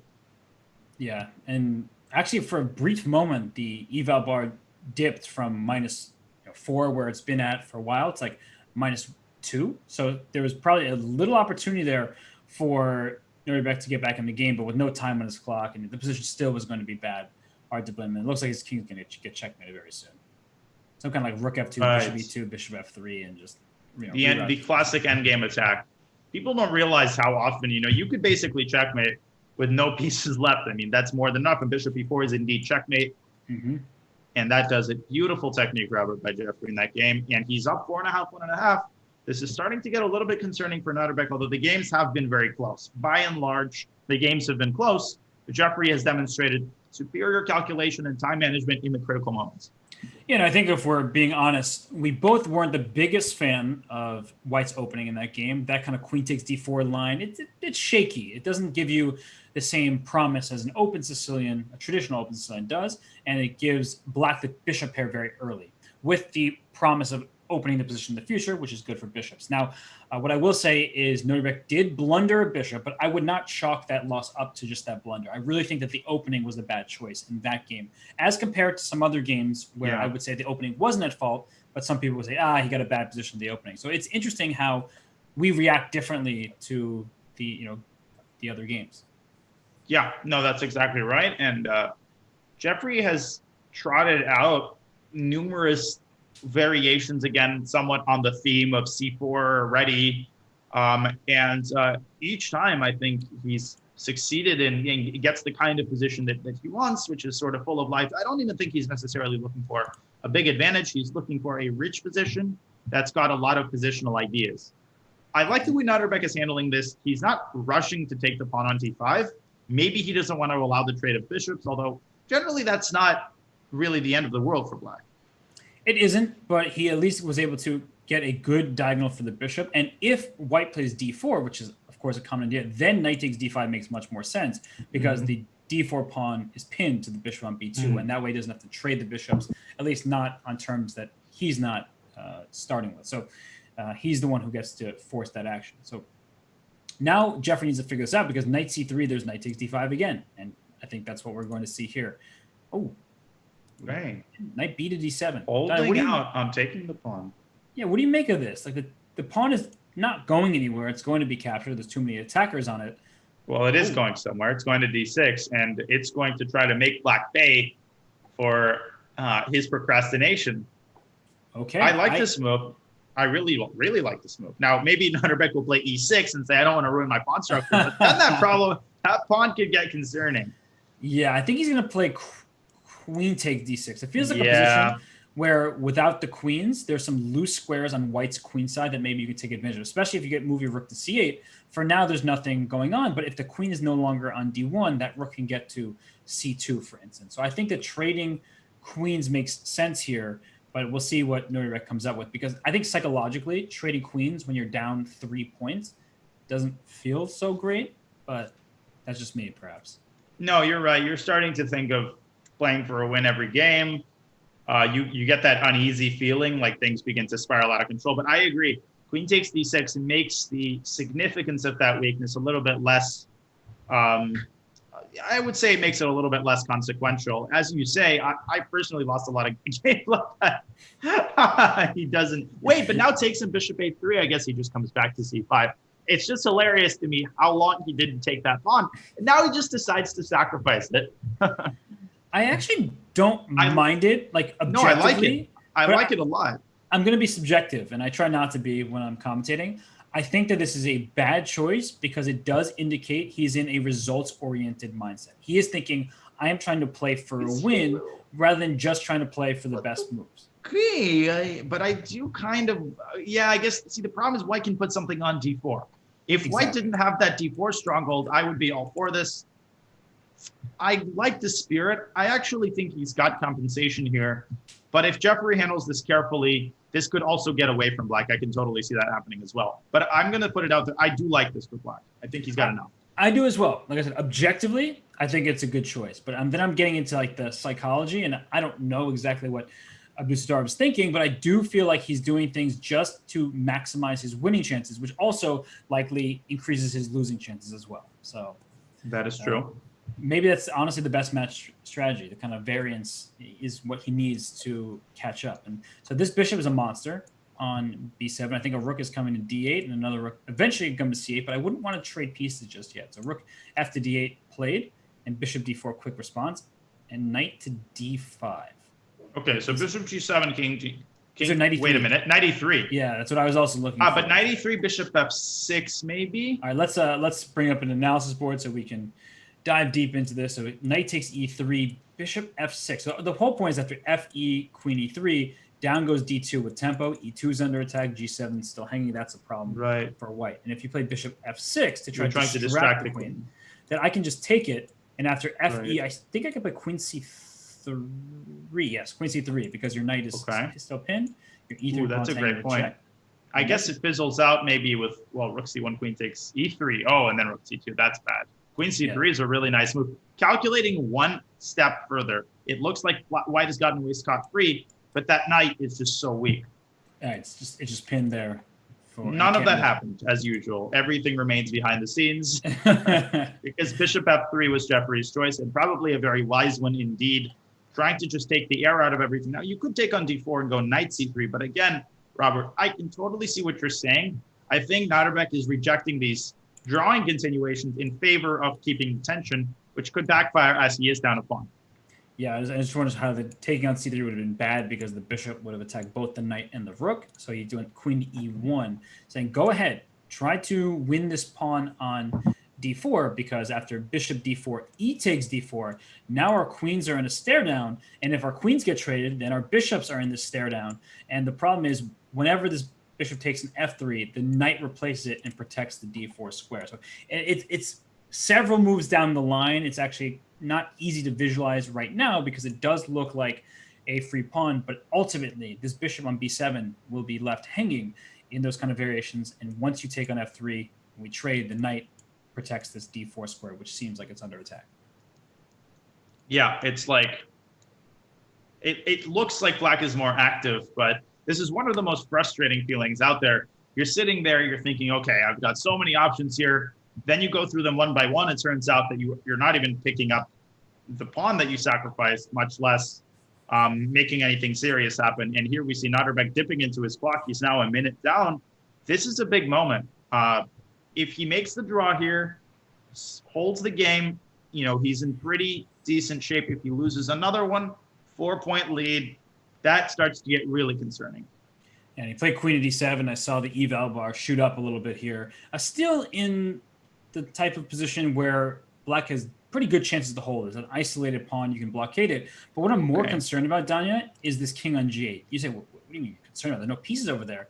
If this knight gets kicked out of c3 and my knight gets to e4, I could see some problems on the dark squares in front of the black king. And endgames obviously will favor white as well. So there's no easy middle ground for black to rely on. Yep, knight f3. I agree with you completely. The queen could land on h6, and it is already eyeing h6, as you indicated. And black can play f6, but that is a move you play with a very heavy heart and a shaking hand, because that creates even more weaknesses like the e6 square. Yeah, queen h6 is coming, and knight d5. I guess you don't even have to play queen h6 because it's clear that black will have f6 to limit things. So the queen and the knight do a great job protecting. And h4, I would play h3 or h4, yeah. Mm-hmm. And I guess, why did I say h4 and you say h3? Like, I was going for an attack. You're saying, I don't want my pawn to be on h4 because it could be vulnerable there. Like, you obviously see the move h4. What led you to think about h3 as being the primary choice? We should actually just talk about this basically for the next hour. But, I mean, I think that, as you said, white is already up a pawn. So h4, I found that it can sometimes backfire. h4, h5, and then that g4 square could end up being a little bit weak. But I agree with you. Normally, you want to sort of do two things at once. And here we see, by the way, Jeffrey has provoked f6 and just returned to f3, which is kind of, it's actually something that people find very difficult to do because it looks like he's wasted a tempo. But wait a second.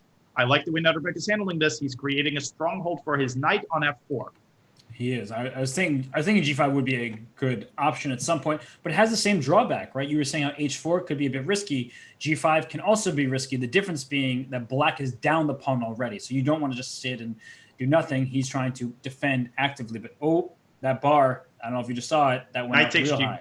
G5? Oh, that's protected. No, yeah, it probably doesn't work. Okay, so Jeffrey playing against knight f4, he's preparing probably queen e7 check. And is white going to play h4 some moment soon? Well, has suggested it, so by definition, no. Now let's. Oh yeah, of course. He plays your move, of course. Gambit. That was a lucid, well thought out, intelligent objection. Overruled. Okay, Rook C7. Okay, You do know what movie that is from? No, what was it from? I really wasn't listening. Don't tell me you haven't seen My Cousin Vinny. I have seen My Cousin Vinny. I just wasn't listening to you, and I also wouldn't have remembered the line anyway. So my bad. What else is new? That's actually also a line from the movie. But then the thing he says after that, I can't say in the commentary. Okay, well, you know, Gambit, I'm holding you in contempt of court. Okay. Anyways, what's going on here? Black is holding things together for the most part. 14 seconds though. Ugh.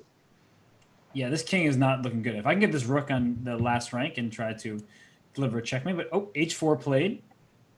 Rook c2. So he's done both of us service. The knight on d5 guards e7, but that is a pretty tall task. Is he going to just take on a2 and say, oh, h5? Oh, look at that. Now g6. 97? I don't want to play it, but I think I have to. I think Rook f7? Okay. Oh, and d5 just pushing that pawn through. Knight d4 is now an idea. Look at the technique. Although the queens are forced off, you have to trade queens because you shouldn't sweat the technique, but look at it. I guess you don't have to. Rook takes e7, queen g6, knight d4. Is that anything? Can you do that? Rook e7, queen e7, queen g7. It's probably not worth it. Yeah, there's something like rook c1 at the end too. Like maybe black is going to counter. I agree. Probably not worth it, but I think he's calculating. And I'm telling you, he's calculating rook takes e7, but he's probably going to reject. He's going to trade queens because he's 8 seconds left. Yeah. But if he's going to trade queens, you should have done that sooner.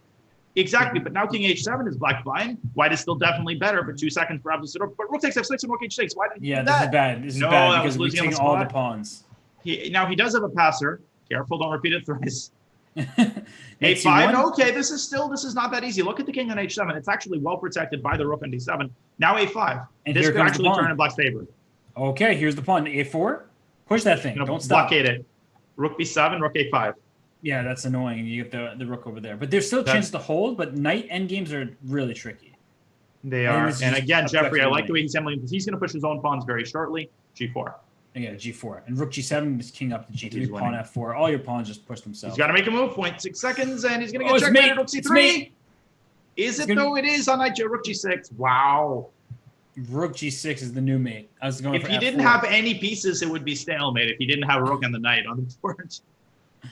Sadly, I guess, for a change, he did have all those pieces. But Jeffrey, man, like, he didn't play perfectly. Nobody's going to play perfectly in Blitz, but he kept up the pressure that whole game. And I'm telling you, that decision that Nordbeck did to not get the material equality, that really cost him. You're absolutely right. I think it was, as you say, it was sort of an attitude thing. You reject out of hand any options that, let's say, lead to a queen trade because you feel those butterflies in your stomach. You tell yourself, I have to win at all costs, and that mars your objectivity, indeed. And Jeffrey got himself down into quite a bit of time trouble and then made the practical choice. I'm going to trade queens. If I haven't found that tactical sequence down that you were talking about with an exchange sacrifice and a bunch of checks, winning some pawns, if I don't see the clear win, why am I going to take that risk? I'm ahead of the match, and I'm still better when we transition into that rook and knight endgame. So here we have a Sicilian with, as is typical, the d5 square and the d6 pawn being backward. That's what white is happy about. But black is extremely solid. There's no immediate threats. And, well, knight to d2 trying to go to c4. And look at this d5 move. I don't really know these Playing lines in the style of Alexander Grishuk, there is no need to calculate this move because, it clearly works. Wow. And exploiting that bishop on c7. Now, d5 usually, it does create some weak squares. I would say this, the d6 square, the knight could come to c4. So black hasn't solved all of his positional problems here. Obviously, he does have a lot of space. He could go knight c6 and knight d4 potentially. So I'm sure black is not worse here, but it's still interesting. Yeah, and trying to figure out where your knights go because you had c6. This knight could go to f6, could have gone to c5 as well, but I think keeping the c file open for your pieces makes sense. You could play his knight to c6. So everything is defended for now. And how about bishop f3? Could I just be trying to take on c6? Or you take on e5. So that's annoying. And what if bishop e6? Did you still want to take on c6 and take on b7? But I don't think that works because of rook b8. Right. And I also was looking at knight d6 option. Like, as soon as your bishop leaves, maybe I have knight d6 at some point. Probably actually doesn't work out just to show that. Knight d4. Yeah, I can your bishop e6 move is good because knight d6 is also just like queen b6 defending. Yeah. Defended. This knight's going to be pinned next. Yeah, what to do for Notre Dame? Maybe a5 and knight b6, but then that a5 pawn becomes weak, and the knight on b6 doesn't necessarily do all that much after black just sidesteps it with rook b8. So an annoying decision to be made here. Clearly a critical moment for Notre Dame in the early going here.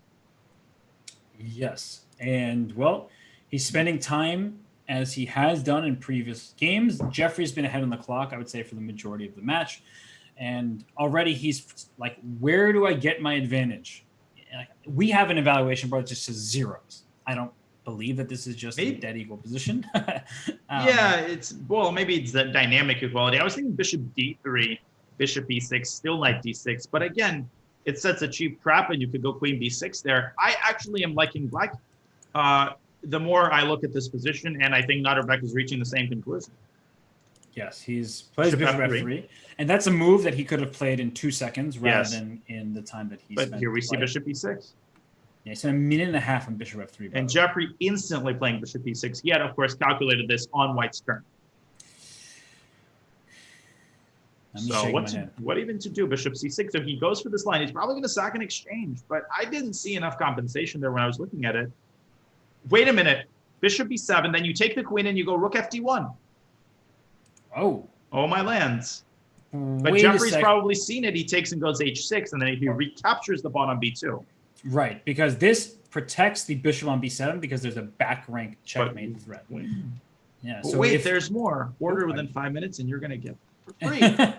Can't take the bishop because there's back rank. Rook d4 also possible. But there's also king f8, as you were saying, or h6, whatever. Yeah, or rook d4. What do you mean rook d4? In this position for black. Oh, in the current position? Sorry, I was going down in the analysis line. Rook d4. Nice. So it's a move that takes a piece called a rook from the square that it is currently on to the square on d4. Remember that time I used to like commentating with you? I will place that rook on d4. Oh, I remember that time. And then there it is. It's there. I got it. Great. Woo, we did it. Okay, now we're going to go back to the game. Is he going to play rook d4, or is he going to trade on d1 and go king f8? You can just, I'm never talking to you again. You can just commentate along. Okay, I'm just going to sit here. Bro. Hey, you started it, man. You started it. That's what they all say. Well, b3, bishop takes b3, I guess, or even rook b7, rook c7. Right, because b3 would seemingly defend the pawn, as it right now is not defended, and it defends it by attacking something. But as Daniel is saying, you can take it, and we just have hanging pieces, or you can take this because after the pawn gets to c4, it's really just an ugly situation where black is going to go ahead and win it directly. So. Right. Somehow Jeffrey just seeing one step ahead, and I can't get over the time management has been superb, simply superb. He always leaves himself something like a minute and a half, a minute to convert better positions. And somehow he manages to strike that healthy balance between spending time in critical moments but also leaving himself time. Yeah, sorry. No, you're absolutely right. And Nordebek has to, what I think he has to do is go for a position where he loses his 3 pawns here for this 1 pawn, and then try to make a draw rook and 4 pawns against rook and 3. And the way you do that, b3 takes rook c7, as you were saying. Like, get this check in. Oh, wait, I'm going to lose c4 too quickly. I want to play rook a8, but actually maybe I can get away with it, where I'm just trying to, like, give up all my pawns and win this pawn and hope that it works out. But it's probably quite slow. Yeah, and he's gone bishop simply back to f3. He's probably going to just enter passive defense or the rook c1. I mean, it looks miserable, but sometimes that's what has to be done. He goes rook d2. I was concerned about the back rank here, or a move such as, well, no, I guess a5 can be considered just fixing that pawn on the white square. Or Jeffrey can put his kingside pawns in motion, just g5 or h5. Lots of choices here for Jeffrey, and again, taking just the right amount of time to make this important decision. I like your h5, g5 idea, just gaining space in the position. This pawn can go to e4 tactically right now, but I wouldn't put it there just because it encourages the trade of bishops, and then this pawn could be an easy target. That's exactly right. He does do, I was thinking maybe after bishop e2, there are some tactics there where you could go knight d5 maybe, but I'm not sure why you would even do that. But something he didn't like about it. Maybe we were missing something. Well, actually, this might just be better because he's protecting c2, and now his rook can come to d4. I don't like the move e4. I agree with you. Now rook d4 becomes a possibility. Exactly. And I think that white is not worse at all anymore. Yep. I think that was a little hasty. I think he underestimated something here, as evidenced by the fact that now he's gone back into the tank. And we've been praising Jeffrey's precision, but this is one of those moments where you're like, oh, that didn't look right. And now he's thinking, he's still well ahead on the clock, but this could turn. I don't think that white is anywhere close to playing for an advantage just yet. No. But it's psychologically, like, Jeffrey knew he was better, right? Noriega knew that Jeffrey was better. But now all of a sudden, both are like, wait a sec. White's doing completely fine, if not the slightly preferable side. Well, king e7, I guess black just has to acquiesce to the inevitable and just continue playing healthy moves. But we see he is taking a long time here. Rook to b4. And he's going a5 probably, like some kind of... Then you could have potentially swung the rook through d8 to a8 and targeted that pawn. But g4 instead, he's trying to undermine that knight and win the e4 pawn. I'm not sure about that either, though. It's risky, right? Because you're putting it on the more vulnerable squares. Exactly. G5. Yes, precise. So rook bishop e2, there's knight c5. Rook d6, there's also... Or maybe there's rook c4 at some moment, too. Yeah, I don't like g4 either. I know I'm just throwing criticisms around. But look, also that f3 square. Look at that square. The knight from d7 could move to e5. All of a sudden, white could be under a huge attack based on the threat, potentially, of knight f3, which could tie down the bishop. And what are you going to do about this a6 pawn? Are you going to play knight c5 or are you going to play a5 for black right now? I would say a5 just to rid myself of that problem entirely, which probably means he's going to go knight c5. You could also go knight e5. I think the problem with a5 psychologically is you give up this b5 square, and that would look good. And white plays a5, cementing the pawn in the light square. Rook d5. Ooh, okay. Rook d5 would have been interesting.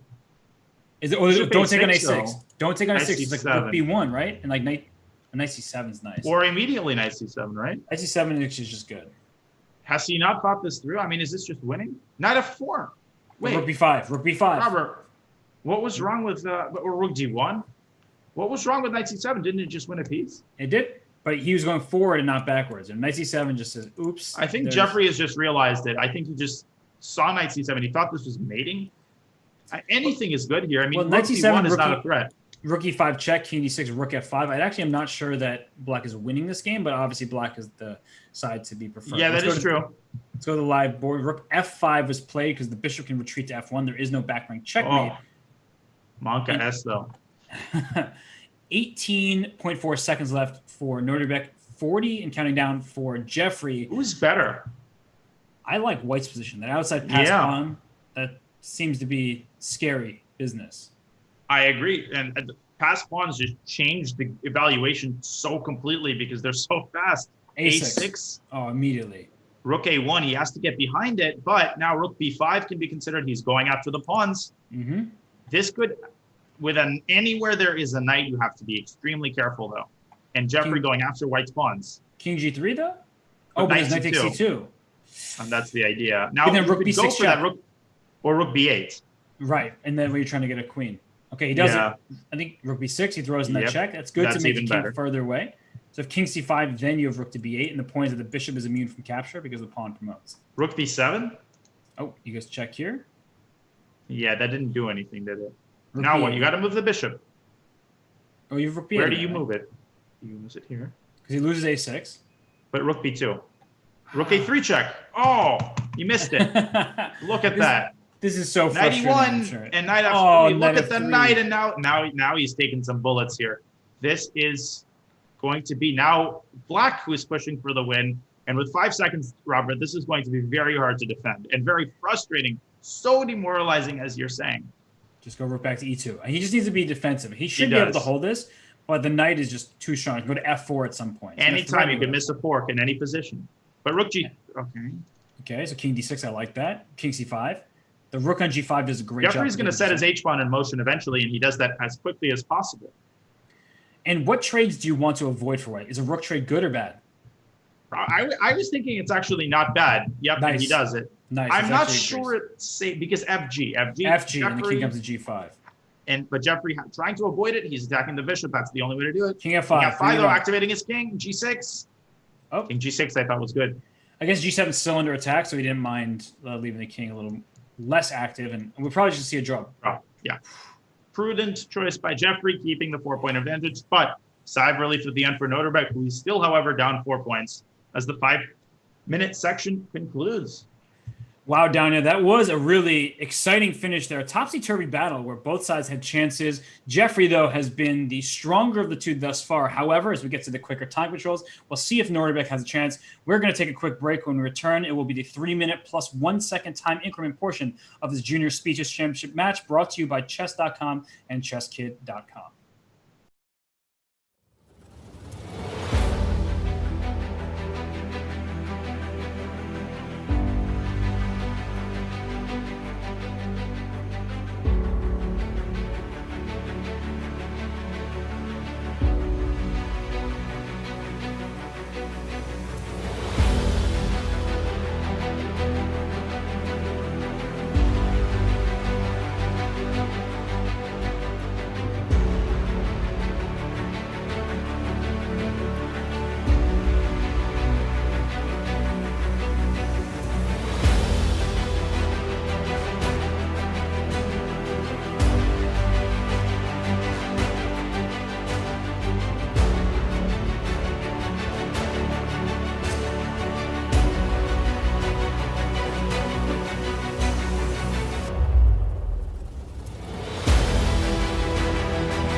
And we're back. The players got a break. Nordibek Abdusattorov probably needed it after the 6-2 deficit that he faces following the 5-minute plus 1 second increment portion. Daniel, he will have time to mount a comeback. But before we talk about this match a little more, let's go back to the bracket, see and remind everybody of what has been going on thus far.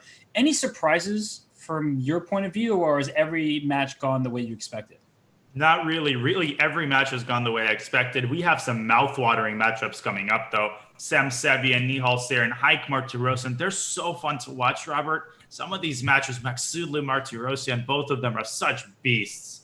But realistically, yeah, I'm not terribly surprised by any one particular match, but I'm going to be so curious as to what happens. We do have a predicted, we have predicted results going forward, but the matches are going to get closer and closer, Robert. So I'm absolutely unsure of who can win. Anybody here can win the entire thing. For sure. Use the command goals. These predicted bracket brought to you by Chess Goals and by Smarter Chess. Just is a great thing to have. And he's really done a lot of work trying to figure it out because these players are so talented and there's such little difference between some of them. But the matchup between Parham and Haik Martirosyan, for example, that's impossible for me to predict. I really do believe that's a toss-up, but all the stats that he ran says that it's going to be Parham. But Anish Giri thought that Haik was the favorite. Yes, I agree. If I had to name someone, I would go with Haik. The way he played that match against Keimer, I mean, that was something to behold, Robert. I mean, it was like every game he was laying it on. But we see here Jeffrey's in tremendous form. Sam Sevian, I mean, those are going to be some incredible matches. I mean, the average classical. Sorry, I bring that board up. My apologies. They're quickly going through the Spanish line that has been played many times in D4. We got a trade in the center here. What do you make of this variation, Daniel? I just wonder, has it been played many times? Many times. Many times. Okay. Well, this is an old line. Open Roy has been around for very, very long time, over 100 years. And the theory has changed many times. The fashion has changed. I don't know what to make of this endgame. I like White's position. It seems Jeffrey's very confident. This is probably still prep. Now look at those light squares. Look at those pawns on the queen side. Black is solid after something like c5. But with the speed of Jeffrey's play, is he still in theory? Is that plausible, Robert? I think it's not just plausible, but it's extremely likely. He's moving so quickly. I mean, he hasn't spent even a second. You can even play King really E3. Hasn't. Right? Even King E3 leads to a better endgame because he's better. Your king is centralized, and in the endgame, your king is a weapon. It's an attacking piece. Why King F3? Can you explain that to me? I'm just as surprised as you are. I guess he doesn't want to put it in the way of a rook on E8, but that pawn on E5 is so well protected, I don't really see anything bad happening. I do not either. Bishop C6 is possible, right? Just to challenge this rook and say, go back to where you came from. Not that it really does anything besides that. Well, you could also try to take on D1 and go rook C8. True. In response to that. I just thought it would allow this rook into D6, and I wasn't. That is true. Really wanting to see that happen. But Daniel, I'm still admittedly confused about King F3 compared to E3. It doesn't seem like the biggest difference, right? Why does it matter where the king is right now? But it hurts a little bit, though. Yeah, because the king would be nicer just towards the queen side, where you're down a pawn and you can actually infiltrate. And Jeffrey now taking a very long think, over a minute, since he had, I think, 3 minutes and 10 seconds going into this moment. And yeah, white is better. You could also stay along the b1 h7 diagonal in order to preclude, or at the very least discourage knight d3.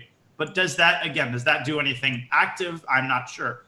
Also king on f3, not to harp on this move again too much, but the knight from c5, potentially you could envision a knight coming to d4. So I'm just as confused as you are, and he does opt for bishop c6. Now here's the thing. Oh, rook f8. Okay, so he does go back. He's going to play king e3 now. I have a feeling. Could it have been a mouse slip? Probably not. I guess that's the go-to excuse. Wait, so he repeated moves though? I'm trying to understand what Jeffrey's mindset is like right now. Right. He is. Knight a4. Okay. So I was gonna say he could be playing some psychological games where like, hey, do you really want to make a draw? You're down 4 points in the match. You got to win, buddy. So there could be part of that, but I don't get it. Yeah, I mean, he does repeat moves, and it is a draw. I mean, after such confident opening play, it felt like he was better, but didn't really make anything of it. So I guess he's just fine, fine with the draw. I get it, but now Nutterbeck has the white pieces. There's a long time left in the 3-minute portion. It just began. Yeah, In this I line. mean, this we've seen this before, but now the bishop is back on f1, and the other game the bishop was on c4. So Yeah. that's a pretty big difference. And if you take on f3, thinking you're removing the guard of this pawn d4, as we saw last time, white will recapture with the pawn, which Yep. reinforces the center. So And that's what happens. Now, this is a very, very sharp line. And d5 by Jeffrey, we have some of the same contours as we had in that line. But here, I think Notterbeck probably has to go e5 and maybe even e6 before Black has a chance to do it himself. yeah, the thing about this e6 move is it separates your d pawn from your e pawn, which can be a problem. But if you play e6 as well, bishop g7 will have an attack in the center. Yeah, but obviously Notterbeck cannot allow Black to cement White's weaknesses. That could just be positionally completely lost. And so he does go f5 again in the spirit of the position. Bishop g7, perhaps he wants f6. Perhaps he just wants to keep the tension with knight c3. I like what he's doing here a lot in the early going, but I don't know what's going on objectively. Maybe Black is better. Knight g7, lovely move. Can you play f6 now still? Knight e6. I don't know. Something feels weird about Black's position. You might be I right agree. there. I mean, you could take on a7 there and target the d5 pawn, but So why don't we analyze a little bit? Let's bring up the board here. So after f6, we don't want to take, because after e takes with check, you can block with knight e6 to save your piece. But Right. then even something like knight to c3 coming after the central pawn, it just doesn't feel like something that Black wants to deal with. Yeah, Black is nowhere near castling there. Queen f6, knight d5. So I would say after f6, knight e6, that's the pivotal moment. I mean, perhaps White can just keep developing, knight c3. Right. Because if you take on d4, I can take bishop takes and play bishop g2, and actually I'm winning my pawn back and with interest because the position is opening up and Black's king is not very happy. Yeah, the pawn on e5 always secures that f6 square, even if Black castles, he could be going from the frying pan into the fire, and a knight could land on f6. There are some lobster pins for mate themes. I mean, bishop h3, whoa, wait a second. Wait a minute. Knight takes f5, he wants to take and go e6? I don't trust that, but what if f takes e6 in that situation? Is White running out of gas there? Yeah, because the king can also escape to d7, right? So even if you get some kind of like knight f5, bishop f5, g5, e6, and trying to go for a checkmate, after you get your one check, as mentioned, the king comes to d7, and all looks good.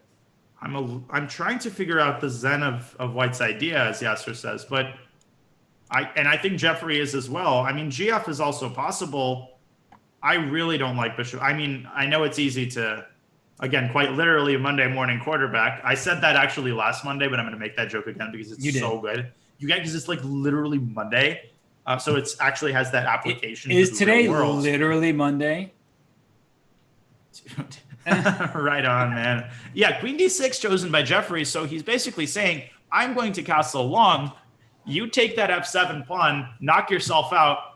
I'm going to checkmate you. I'm going to take on d4. I really, really don't like that with bishop h3. Yeah, it's looking worth. Well, I'm not sure I like rook to g8 though. Yeah. I was going to say now ef comes with tempo. And then F5 or maybe he can wants fall rook g6. But this still feels a little riskier. I mean, Black is fine, right? Black is fine, but why? You don't want your king here when you could have had I your king agree. on c8. Knight e2, knight f4 becomes a possibility. Definitely bishop g7, king g8 maybe. But no, queen f5 and queen d5 also. So maybe knight takes d4. That's a free pawn, right? Yep, I believe it is. And bishop e3, then you could potentially just fork. Well, no, you cannot fork because if queen takes f5. Oh, queen f5, there's queen f6. That's not the end of the story there. There's complications. Oh, we have to show this. We're going to show this in the analysis because knight c2, at first it looks like forking things. Then it looks like, check, and you lose your knight. But then as Donnie just said, queen f6, you can't. He's done it, but queen f6, queen d5. I actually don't think it works. Queen d5, then can you just? Queen e6. Yeah, queen e6, I guess, and you have the fork at the end of the line here. That's going to be a problem because the king on h1 is so vulnerable. Well, this is messy as messy gets. It really is, and Notterbeck definitely trying to evaluate the proceedings there. Queen f6, queen d5, queen e6. You could take on b7, but then the rook could just move. Bishop c5. Holy smokes, what a move. And he is simply trying to ward that queen off of the 6th rank so that black will not have queen f6 in response to queen takes f5. Donnie, I'm shaking my head because when I take on c5, you will take on c2, but you're walking into a new pin. And so I'll have d4 at the end. Exactly. So now, where would you move your king in order to make that happen? Would you place it on g7? Exactly. Put it on g7. And I agree. I think that was winning. It's a pin piece at the end here. Winning for black. I think that was simply winning. But queen f4 and knight takes d5. What is going on here? Did he blunder knight d5? This looks mighty scary. Queen g4. Okay. Queen h7, rook g7. Queen h7 is rook g7, right. And so maybe black is just winning. So queen takes. Takes g4, knight e3. Takes the queen, but fg. No, he missed knight e3. Knight e3. But then, Robert, knight takes e1 and knight d3. Oh my god. Attacking 2 pieces at once, so there's no check on e5. Here, and knight comes to d3. What a save. Unbelievable. The tactics in this game were just ridiculous. And this ends the game immediately. And finally, there is no more desperados, no more intermezzos, nothing of anything other than resignation. What a game by Jeffrey. I mean, I don't even know how to explain that. That was just absurd. And the speed, honestly, is what really impresses me. And it's a 5-point game. 5-point match, I guess. I'm used to like basketball. And nothing is going Nordbeck's way. Also, this evaluation bar is just still having some hangover effect from the previous game. And now it is back. Now it's back. It was back and got -3 before. Oh, black is winning. No, black is winning here. I mean, in the exchange, Slav, didn't you hear the news? It was refuted yesterday. These lines, though, pleasant for white typically because it's a completely symmetrical position. All of our pieces are on the same squares, except the queen is on b3 and black's pawn is on a6 and the rook is on c1. So look, white has more development with the pieces. Black has pushed a pawn on a6 to stop something from going to b5. So if I'm not mistaken, Daniel, you played bishop d6, right? Or maybe rook a7 is right. I'm not sure. There's some lines where you sacrifice the b7 pawn, but Nordbeck wants no part of that. Rook a7, but the thing is that rook is awkward, yes, but knight e5 is always in the mix in these positions. White definitely has that Karpovian kind of small advantage. Knight a4, the knight comes to c5. This position is best thought of with a Russian accent. Accumulating the pressure. I feel like knight d7 also is a typical motif for black, right? Just to challenge for the c5 square and those dark squares. Yeah. I don't know exactly when, but I think knight d7 is coming. No, I agree. You have to sort of protect everything. So I think black should be able to hold here the balance with precise defense. But queen b6, by the way, intending knight d7, rook takes c6 potentially could be considered. But that might not work. Even there, I can take the queen. You can go queen to b8. You just go queen to b8. Oh, my lands. Wow, that's an incredible move. It's just like you were trying to remove the guard of my rook, so I'll save my queen while protecting That's the rook. actually an incredible idea. Oh, what a funny variation. Now b5, look at this. Look at that knight on c5, an eternal knight. Oh, but e5 he's trying to chip away at the edges. Okay, but you can also take at some point on e5 yourself. The rook does a good job at defending, and this f1 rook is coming to d1 at the right moment. So Jeffrey trying to keep his knight established on c5, though. I would say that white is certainly better because you're first to the action, and the a7 rook is stuck defending this a6 pawn. You would love to play rook a7 to c7, but then the pawn hangs actually with tempo. Right. So now Jeffrey has to decide on a course of action. b4, he is reinforcing his knight. The one thing that concerns me about Jeffrey's position, that pawn on d4, the queen is kind of stuck to its defense. a5 could be considered by Nordbeck if he wants to gain some activity, but that could also easily backfire. His position is so fragile, it's so flimsy. Everything seems to be somewhat undefended. And Jeffrey, look at the patience, a3. And how exactly does he make progress here? At some point, I want to play bishop e2 and just go right for the b5 pawn, but I don't think now is the right time to do so. And I also want to point out that Nordbeck is ahead on the clock. So even though his position is almost certainly slightly worse, he's doing a great job with his clock management. Bishop e2 he does go bishop e2. Now, knight e4 is why I was concerned about this. I was actually thinking queen f4 because I was looking at earlier of a way to get the d4 pawn, but knight e4 also looks good for the same purpose. You take with the d pawn, and then the d4 pawn is directly under attack. And you could consider some tactics already. Black's king doesn't seem like a liability right now, but it might become one if things clear up and some files open. So I'm a little bit concerned about that. But yeah, 1 minute for Jeffrey. This is getting a little bit concerning for him. Yeah, he has the benefit of being up 5 points in the match, so he's probably not too overwhelmed by the situation here. But that is true. One loss could lead to another. And well, speaking of a loss, there's a loss of a pawn that knight just captures here. And the thing is, Notterbeck hasn't won a game yet, Robert. So if he wins, that it changes the ball game in terms of his confidence level. It's not only about the 1 point, it's also about the confidence. Okay, I can win games in this match. And this is a big shot for him. He's got a minute extra on the clock. He's definitely got the initiative, but the position might fizzle out if the last pair of pawns in the center and on the queen side are traded. Right, you definitely do not want to lose this B pawn. You'd rather keep that and let white keep the D4 pawn, but it seems very difficult. Yeah, the pawn's under attack directly. The queen is needed defending the knight, and the knight moves. There goes the pawn, so bishop takes B5. And still an initiative, though. Can you play rook A2? Oh, wow. Actually, yeah, you can even take first and then play rook A2. And so if you take, there's no rook E2, right? Rook A1. Right. He's done it. Yeah. Now, wait a second. Rook B2 almost traps the queen, but there's queen A1. There's also rook C8 check, right?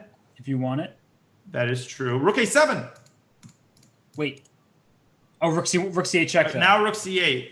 Dastardly, nasty little move, but still, Robert, king G7, and then you place the other rooks on the second. Place the other rook on the second rank. But is that really effective? There's actually a really cool line. Black can leave his queen on D4 potentially and take on F2 with the rook. If you see what I'm saying, with a checkmate on G2 and H2. So if rook C4 in some lines, you could actually ignore that and take on F2. Right. I'll just try to quickly put a position like that on the board. Let's say here, like rook C4, thinking that you're getting things. Rook takes F2 because there's this typical checkmate of the king gets boxed in by its own rook. So I just wanted to show that very, very quickly of how that happens. But look at Jeffrey's move, rook D1. Nerves of steel, and I think this does draw the game immediately. So can you avoid taking on A1? I don't think so. I don't see a way to do it, right? Because you can't drop your queen back. That hangs B2. You can't move your queen forward. That drops A7. Right. The queen is needed doing everything. It's a great takes piece. F2 is also not possible, by the way. That would be a funny try, but unfortunately it doesn't work, so we see a trade. Now, is Nordbeck going to keep both pairs of rooks? He's thinking I think rook A5 will follow. Rook A5 is going to follow. He's going to decline this draw. He's going to decline and go rook A5. He should play on because he has the more active pieces thus far, and he has more time. Absolutely should. But he's thinking too long. Maybe he's wavering. He's vacillating. He takes it. I don't like that decision one bit, Robert. I think he should have tried. Rook A5. He's got the activity. He's got nothing to lose. That's true. And now he remains down 5 points. He gets the white pieces. We see another different opening. So we have had the pleasure of switching up things as soon as move 1 because Neuberg had been playing the white side of Sicilians in games past. Now we have a D4 situation for move 1. Sort of a Kali Zukertort setup. One of the top players who's kind of pioneered this line, international master Jakub Norowitz, one of the sort of top blitz experts. He plays this line religiously, and it's actually, white doesn't make as big of a claim to the center as he would in the main lines, but super solid and actually very annoying to play against. Jeffrey's adopted a double fianchetto setup. Here we see one of the bishops being traded. Does he go D5? No, queen B8. Yeah, D5 probably would have left him with an isolated pawn or hanging pawns, and that's difficult to deal with, especially in a blitz game. And so he plays queen to B8, saying, please take me on B7. That way my queen gets on the long diagonal. And often white has to consider some kind of knight E4 type of jump. So rook D1 first, setting it up, and rook D8 saying, I'm ready for it. When you're going to go for knight E4, I will be ready to defend the D6 pawn. This kind of cat and mouse game is typical in the hedgehog structures. Both sides are posturing for position. They're jockeying for being in a better position once the center is open and things become tactical. That's often what defines the course of the game. And here we see Jeffrey making the first sort of defining move, taking on D4. We have some trades. I think white is marginally better, but maybe just D5. And I think black should equalize here without too much difficulty. Although D5 is one of those risky moves because you may allow C5, right? That is exactly right. And maybe you should play C5 here trying to get an imbalance. I don't know, though. It takes a knight E4. There's also bishop C1, bishop G5. Ooh.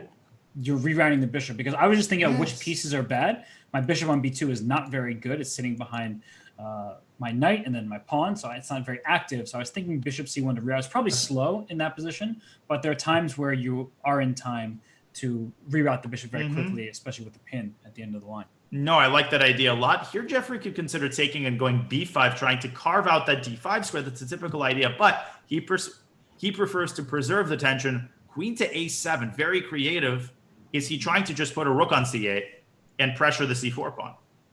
Could also be trying to line up his rooks in the d file to take on c4. So he has a choice of which pawn he wants to go after. Because I talked about hanging pawns earlier. I thought black would get the hanging pawns. It said it's white who is getting the hanging pawns. Oh, I was going to say, I think it's the last chance to play this move. So if you take twice, Notterbeck has cooked up knight takes d5, and that's going to be a devastating blow. So that's out of the question for Jeffrey. Jeffrey could take and go knight e4. That was what I proposed previously. There are some back rank themes with queen takes c5, even if it sacks the queen. For example, takes, queen e2. You take the bishop and you play queen takes c5, and the queen is untouchable even after the rook trade. Sorry to go so fast, but we don't want to miss the action. So just pointing that out. Yeah, I showed that all, that whole variation, because rook c5, there's the ice skater, rook d1, check, and mate. So good eye by maybe. Very good eye by you that the back rank is a big issue. He plays b4, and now knight takes c5 is also an issue. The hanging bishop on b2. Man, these tactics never end. But there are tactics on the other end. The rook on d8 is not protected. So can you just drop your bishop back to a1 and say, all right, now my bishop's safe and sound here, because you'd like to play rook b4, but after rook b4, knight e4, rook e4, I have queen takes e4. Thank you. Good eye by you as well. Both back ranks are burning. Bronx is burning.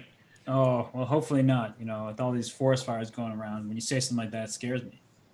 I know. Well, isn't that an expression? Yeah, it is. And also, they're not really much in the way of forests in the Bronx. So it's okay. New York is the best place. Wait. Okay. What? Wait a second. What just happened? He took. But now. Okay. Well, if you take. Yeah. Huh. No, but F5. F5. I don't trust this. I don't trust this at all. F5. I think F5 is what he missed. He went for this thinking that it would be or H5. Quite a nuisance for black to deal with to make the king feel safe, but throwing in F5 or H5. Whoa. He just says, I don't even need that. Now, one thing to watch out for. Rook takes b2 is a threat with queen c3 to follow. Jeffrey, if he takes on c5, rook b2 and queen f6 is an even stronger threat. Right. So now Jeffrey has to figure out a way to stop. Now, wait a second. F5 is still possible, but rook takes b2, takes queen c3 check, and white is going to have an intermezzo, moving the knight from g4 with check, and only then picking up the rook. I think Jeffrey has underestimated seriously this move. Maybe he has some sort of a defense, though. I don't know. Right. I'm just showing those positions with the knight intermezzo, so it's not captured. And even if it were captured, it would still be great play for white. And we get back to the live position here. Okay, I'm taking this bishop. I don't know if it works. Rook b2, queen f6, king f8, or king g8. Maybe you play knight h6. Yeah, and then you play king f8. But also that c pawn in the mix. Yeah, the thing about this, Danya, is if white didn't have back rank problems, it's probably just winning for white. But you have to take. You have no choice. Yeah, you probably have to take here. I mean, other move would be c6. You always think about pushing your pawn to the 6th rank, but rook takes b2 has to be played. He's spending a lot of time coming up with a decision. And he does take. He's going to play queen f6 now. You have no other choice. And now, you play c6? No? Is that annoying somehow? Because right, rook b1. I was thinking, okay, he gives checks. H4 is possible. He's got this in his pocket. He has to go for it here. I know it's scary, but 12 seconds. He's taken too long. Now. Maybe he has to take the draw. Yeah, he's making the draw. Taking knight e5 also is possible, but then rook b1, he is making the draw. I think that Jeffrey could go for it. King e8. King e8, c6. C6. Oh, king man. d7. But knight e5 check, and then queen back to f6, and f7's falling. This is... Ooh, yeah, so maybe Jeffrey should just acquiesce and go king e7 and say, okay, enough is enough. So king d7, knight e5, then there's king e7. But king d7, I have... No, but then knight c6. Oh, that's still not over. King d7, but queen takes b2 ideas. I mean, that's very messy. He makes the draw. I like that decision from Jeffries. And look, he's up 5 points. He's taken off a huge chunk of the 3-minute portion. There's no need to go too crazy for him. Yeah, that's just... Wow, what a flurry of tactics we saw there. And it should have been I thought good for Jeffrey. Then he went rook takes b4. You found these great moves, f5 and h5. Much easier to be in our chairs saying, hey, That is true. just slow down and push your pawns in front of your king. But that is something he's fully capable of. I do think there is something said, though, when you're up so many points in a match, you just take what seems like the safest route. And so you're just like, I'm not even going to consider any more dangerous lines, though admittedly they weren't particularly dangerous. Right, and it's also very deflating when you feel like you've unbalanced the game. This is my chance to win, and then your opponent puts his foot down, doesn't give you any chances, even if it's a draw. Again, every draw bleeds the clock, and in some ways is a victory for Jeffrey. So the opportunity, the walls are closing in on Notterbeck, and here he reverts back to the Cambridge Summers, which we saw in the first game. Nice one. Cambridge Summers. Yeah. This we saw in game one, and we didn't really like it from Nordbeck's side. This is more of what you were kind of alluding to in game one. This is where Black doesn't get very much space. Look at this bishop on e8. Look at this bishop on e7. But the long-term potential of opening up the position favors the bishop pair, but it's not happening really anytime soon. Well, I think this is why the Cambridgeman kind of fell out of favor. It's just, I mean, there are players who are incredibly good at this kind of chess. Garakomsky comes to mind. Karyakin. He is such a, Karyakin, and it's kind of gritty chess where you're okay being down space, you're okay defending for long periods of time. But in a blitz game particularly, I mean, this just seems so nasty to me. Maybe you consider c5. Problem is, if you mistime a move like c5, there's dc and b5, for example, you could get in huge trouble. So there's always this vacillation that happens. f6, trying to involve the bishop via g6, but look at the weaknesses that he's creating. Right. I was actually highlighting this f6 move because I knew that, you put a bishop on e8, just like the French. We mentioned that opening several times where you reroute your bishop from c8, d7, e8, and over to the king side. But look what Jeffrey does. He sidesteps the pin, first with the rook, then with the queen, and says, well, what next? Daniel, your point about this e6 pawn being a target is a very real issue that Black will have to deal with. And what about a5? That's a move that I'm always considering when I don't have space, but allows me to just blast open the position for my bishop sitting on e7. Right. I think that's very much, I mean, it should be considered because White does have a plan here. h4, h5. Oh, Robert, I'm sorry, but this is just nasty stuff here. I think he's lost some confidence. Yeah. I mean, it's very solid. It's not going to be easy. Now, knight moving from e4 and then playing pawn to e4 could be potentially strong, but bishop f8 does vacate that e7 square for the knight. And here we have h4. I'm still looking at a5. When somebody attacks you, right, or it's not really an attack yet, but when someone tries to attack you, one of the ways to defend is, of course, to shell up and just become a turtle and say, you're not getting to me. Another way to defend is by opening up the center. And the third way is opening up the other side of the board to distract, right, to distract White's pieces away from just purely attacking. So I'm still, at some point, looking for a5. I don't know when it's going to happen, but I don't think that Black can just sit and do nothing as he currently is. It's too frustrating. It really is, and Jeffrey keeps accumulating pressure bit by bit. We've talked about this before. He's very patient. He's incredibly good in these types of positions because of his sort of level of maturity and positional understanding. Now, with that being said, you can definitely fall into the trap of taking too long trying to find that, that way to keep pressing the gas pedal and get into time pressure. So maybe you take the knight away from c4, reroute it to d3 in order to open up that pressure on the c6 pawn. I'm not exactly sure. He goes bishop f3. Maybe he wants to go to h5 potentially, induce another weakness with g6. I mean, your knight b2, knight d3 idea looks pretty good, but then maybe a5 is like on the first thing on the mind as soon as that. That's exactly right, because a3 might be hanging. Exactly, and so the knight is doing a good job, even though it's closing your rooks off from the open line. But he goes the other knight back, in which case c5 now is more tempting because there's no knight in e4. Right, and there's no dc and b5. He's played it. Oh, gosh. This is one of those like perfectly timed breaks, and it's because White couldn't just sit and do nothing. Or probably felt like he couldn't do that. Maybe it's what he should have done. I don't know. The engine often does that, and you're like, wait, what? You can just sit and just wait? Yeah, sometimes that's best. But here, the point is that the bishop is opening up. There is no b5 because the queen has that under control. Is there c takes d4? CD and ed. Right, that's what I'm looking at. Wow, that's a really cool idea, and that e3 square is taken away from the knight. Yeah, that looks good. But there are some bishop g4 ideas. Whoa. Oh, he did this. What is this? Queen d3. Well, queen d3, Good. there's bishop takes b4 and e5 and stuff like that. So I don't he's giving trust up the this, though. piece for many pawns.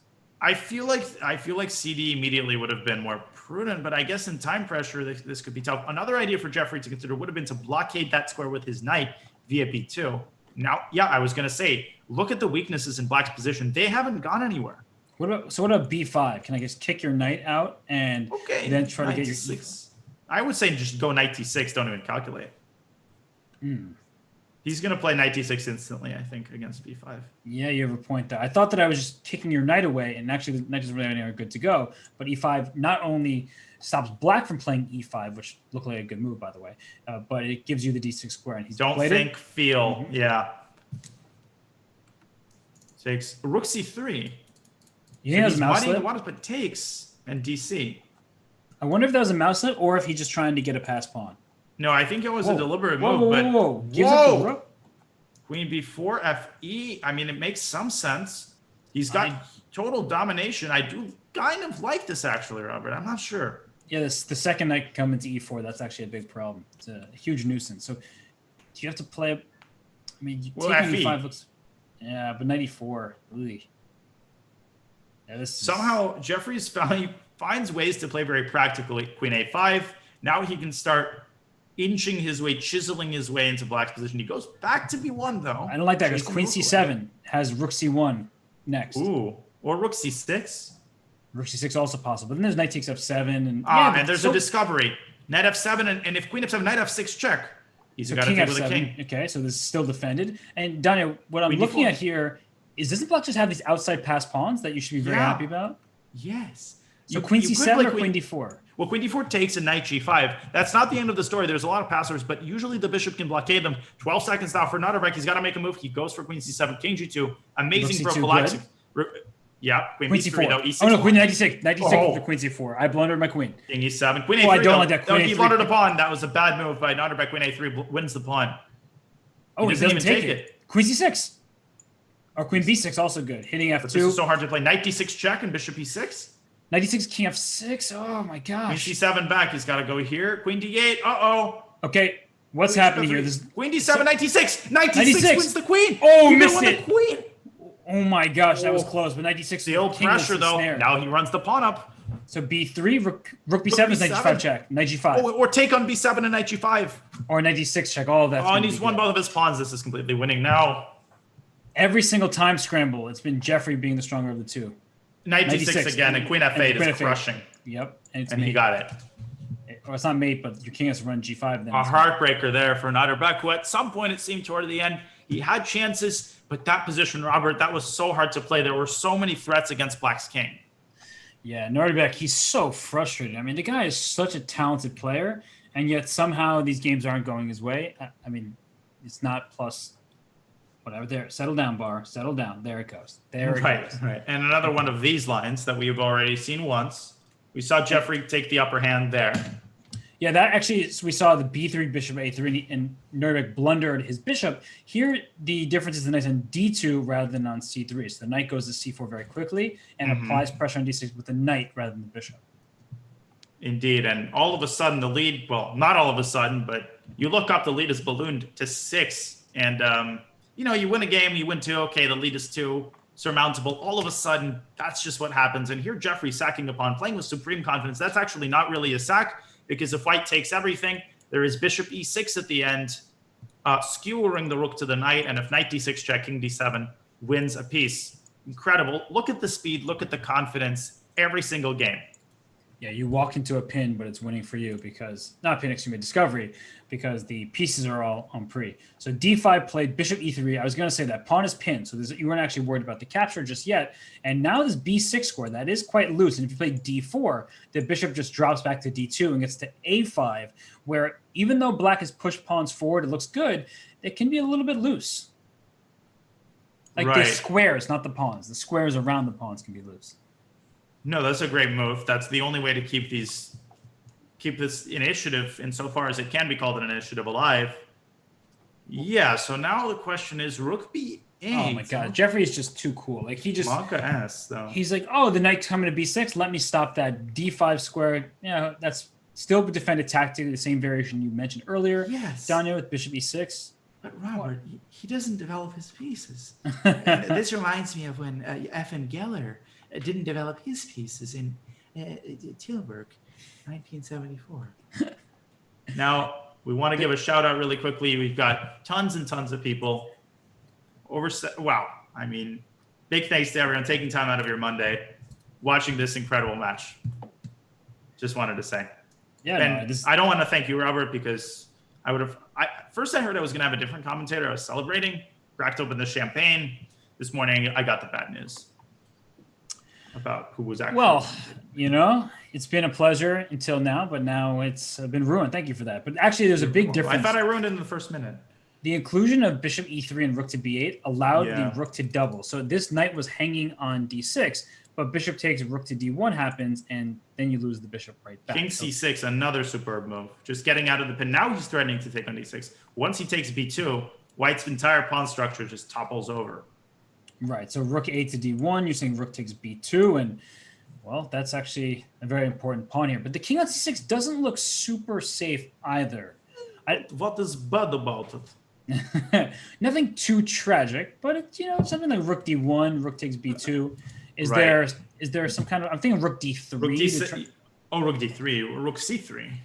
I'm trying to get there, but I don't think I will. I was thinking of putting a rook on d6, but then the back rank is that rook d6 is not going to be a threat even. White is going to have to take time to play h3 or h4. That's a precious tempo. He goes c3. Ugh. No. Takes d2. This is so nasty. This is a theme of the day. It feels like in moments where Nordebek can just keep things defended and get a worse position, he does that rather than sacrificing and going for more. He's not taking the initiative when he can. He's got to basically take the plunge, I think, at some point and just start playing incredibly uncompromising chess. But Jeffrey has proven himself such a good calculator. It's incredibly demoralizing when... But wait a second. Okay, so here we have it. No, but that's a blunder. That back rank... He fell right into what Jeffrey was thinking. He cannot take the bishop. You'd mentioned this before, right? You were just talking about this, that rook d6 check looks good because you win 2 pieces for the rook, but at the end of the day, the end of the line, there's rook b1, ice skater mate. Yep, incredible. Incredible stuff. At every turn, calculating it precisely, and this is just over immediately. Because h3, bishop f5, to add insult to injury, White's entire position collapses because the knight is defending the rook. The knight need d2, but okay. Bishop f5 still looks good, threatening to take this, and there's back rank mate. So rook takes it. Rook a6, bishop e4. There's still the back ranker. Okay, bishop, g4 that's a good move actually, but you're spoiled for choice here. I would take on e4. That seems in Jeffrey's style, and then maybe I was thinking knight h4, but perhaps that's a little too adventurous. Going for the checkmate, he takes on g4 instead. Is there some chance for white here? I feel like there's opportunity for black to go wrong. Obviously, objectively, black is cruising at this point, but is there some chance for some kind of tactic or anything like that? Yeah, I mean, there's the best kind of attack is when you're also up material, and some of the comments in chat making me blush. But that one person who said Hess, I like Hess as a caster. I got a problem with that, okay? I don't appreciate that compliments on behalf of Robert. Totally undeserved. And well, actually, bishop a7 is an annoying move, and the knight comes to c5. It is, and you actually called this. There are some attacking chances against that king, even in an endgame. Do you go king d7 and then king e7? What about king b8? Doesn't that force the rooks off? But king d7. Did. That was actually a sick move. Now he does do this. Still winning, though. Bishop a7 he's got to play in the style of Karpov against... You know that classical game, Karpov-Hunziker? No. There's that one game where Karpov stuck a bishop on a7.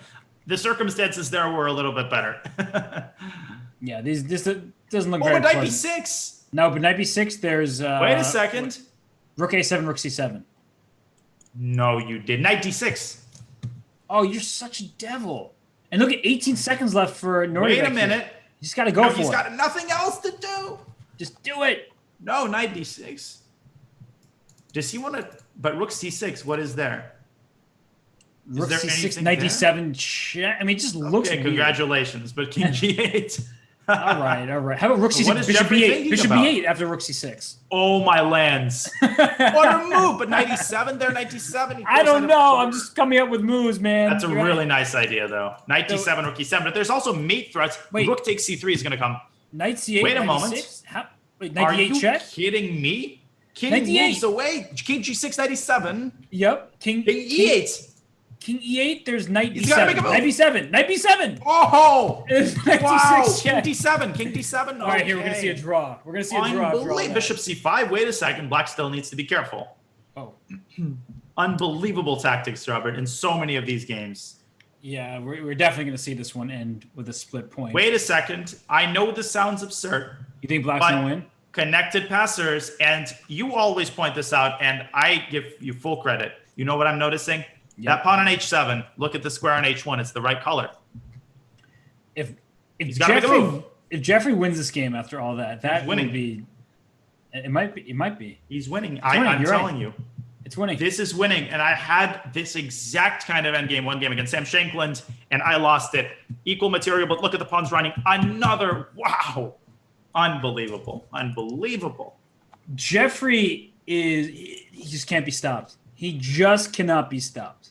I mean, every position, it doesn't matter. Opposite colored bishop endgames, I'm going to win it. Crazy position with 3 seconds, I'm going to outcalculate you. 7-point lead with 20 minutes to go in the 3-minute portion. And he's making Nordebek look like he's a child, and Nordebek's a teenager now. And well, we do have a childhood photo of Grandmaster Abdusattorov. Don't know how old he was there, but he may have looked nice and like a sweet little kid, but he definitely adorable was. Alerts. He beat his GM for the first time at age 9. So I don't know how old he was there, but he's probably already beating Grandmasters. Did you say 9? Did you say Ute? What is a Ute? That's the mascot for the college from Utah. Yeah. Oh yeah, the Utes. The Utes. Yeah, definitely. Very, very bright future and incredible talents, but this match has belonged to Mr. Xiong. Yeah, Jeffrey is a beast, and he was extremely impressive in the St. Louis tournaments. He was invited to the Rapid and Blitz, and yes, I know everyone wants to talk about his last round loss with the Bomb Cloud. I think I don't care about that as one game, whatever, but throughout the entire tournament, he played extremely well, and he was very competitive with many of the top players in the world. And so I think that Jeffrey is showing that he may be overlooked a little bit compared to somebody like Alireza Firouzja. Alireza is a monster, especially in the online formats. But Jeffrey is clearly no slouch, and he deserves so much credit for the hard work that he puts in. It's clearly paying off. Absolutely, and he has gotten better at Blitz. There's no doubt about that in my mind as well. Even as a 2700 in the last couple of months, he's played more. He's practiced. He is such a hard worker, and he's diligent. He's very modest, and really a pleasure to be around. But we can see he's put in the work, and as you said, Robert, it is paying off. But not to overlook Nordebek. He's a beast, and the fact that the score is what it is speaks volumes about Jeffrey's form and playing the match. I see someone saying, wait, this position looks familiar. They are repeating a line we saw earlier. And Danya, not to harp on it too much, but the fact that Jeffrey is beating Nordebek, who is, we know he's a monster. In the Speeches Championship Grand Prix, he's always a contender for the top 8. I think he's actually finished first in the Swiss portion a number of times with like 9 out of 10. Yeah. So we know how good he is. And Jeffrey is just not making it look easy. I don't want to be so harsh about how these games have gone, but I mean, it's been super impressive how one-sided this matchup has felt. No, it has, and there's no doubt about that. And every type of position, whether it's tactical or positional, including the time management, every aspect has been perfectly handled by Jeffrey. So it's this combination of fantastic form that he's had today, in addition to his just natural talent and abilities that have compounded and basically given the match the sort of one-sided flavor that it has. Now, let's be clear, 17 minutes left. I know that I always say this, we can be real about the chances that Nordebek realistically has, which are not many, but it's chess. It's the Junior Speed Chess Championship. Hey, if the Falcons lost yesterday up 20 in the fourth quarter again, anything can happen. So we need a little dribble kick by Nordbeck at some point just to get him the opportunity to come back in the game here. But he's now down a pawn. He's got knight to f5. He His needs queen to can come to invite f4. Matt Ryan to just stand over Jeffrey. That would. It's not really Matt Ryan's fault. Yeah, no. I actually really like Matt Ryan. No, nothing against Matt Ryan. How is White going to protect this pawn though on d4? Actually, can't you just take it no matter how you defend it? Because c5's hanging. That is true. Yeah, that is an idea that cannot be intercepted. So touchdown on d4 will follow. And then will Black go with for a 2-point conversion in terms of attacking White's king? Or will he just bail out with rook takes c5? Oh my gosh, I cannot believe that just happened. A full sequence of American football references. And they just won't stop. No, they won't. Yeah, no timeouts left, right? Can't stop the clock? No, you can't stop the clock. Queen a6. That's kind of a Adam Vinatieri style move. He just never misses. You can't play queen f4 because the knight on f6 is hanging. Don't drop a piece, which probably means you have to trade queens. And notice that, but queen a6, bishop a6. Look at, again, all of the details. Attacking the rook on c8. You can't take on d4, but maybe you take and go rook a8. I find it hard to believe that Black is worse there. But at this point, any endgame, I mean, Nordbeck is just saying, still can't win. Hey, I don't want to yup clock you, but look at the time. Nordbeck is well ahead in the clock, so keeping the queens is very smart. Yep, clock. That is true. And actually, this is not so easy for White because d4 is still hanging. There's some threats of rook a8 trapping the queen, not just hitting it. You have to be very careful over here. Ooh, okay, rook to d1, and just knight takes d4. Just take that pawn. Defend Sandy. c5. And then a4, and White is better. No. Black is better. No, White is better. Stop arguing. Well, after bishop f1, you still think White is better? I think White is, because of the 16 seconds. Oh, Jeffrey's got no time. I thought Nordbeck was the one with 15 seconds. I think White is still better. White's got a bigger chance of winning this than Black. I'm calling it here. You heard it from me. Don't listen to my co-commentator. We don't want him here anyway. That's right. Well, I think that because the knight has the potential to attack the pawn on f2, so you can You're right. I agree. Aggressive. Now, don't you backtrack and agree with me. I don't want you to agree with me anymore. Your disagreement, it fuels me. It gives you life. It's funny because knight e4. Yeah, knight e4 is good. Rook c4 almost works, but it doesn't. But I was just trying to take here and get after this rook. But knight e4 makes sure that your queen is no longer defending. What exactly does White do there? I know what you're going to say. Well, you thought White's better, so maybe you want to propose a move. That's not what I was going to say, actually.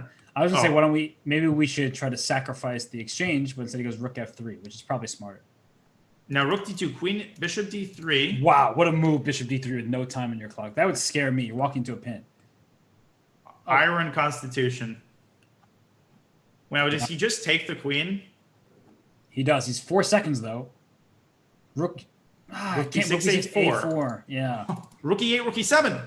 Oh, that's f6, though. Rook f6 saves the day. And then knight e4. And then f2 is in trouble. This is going to turn around. Knight e4.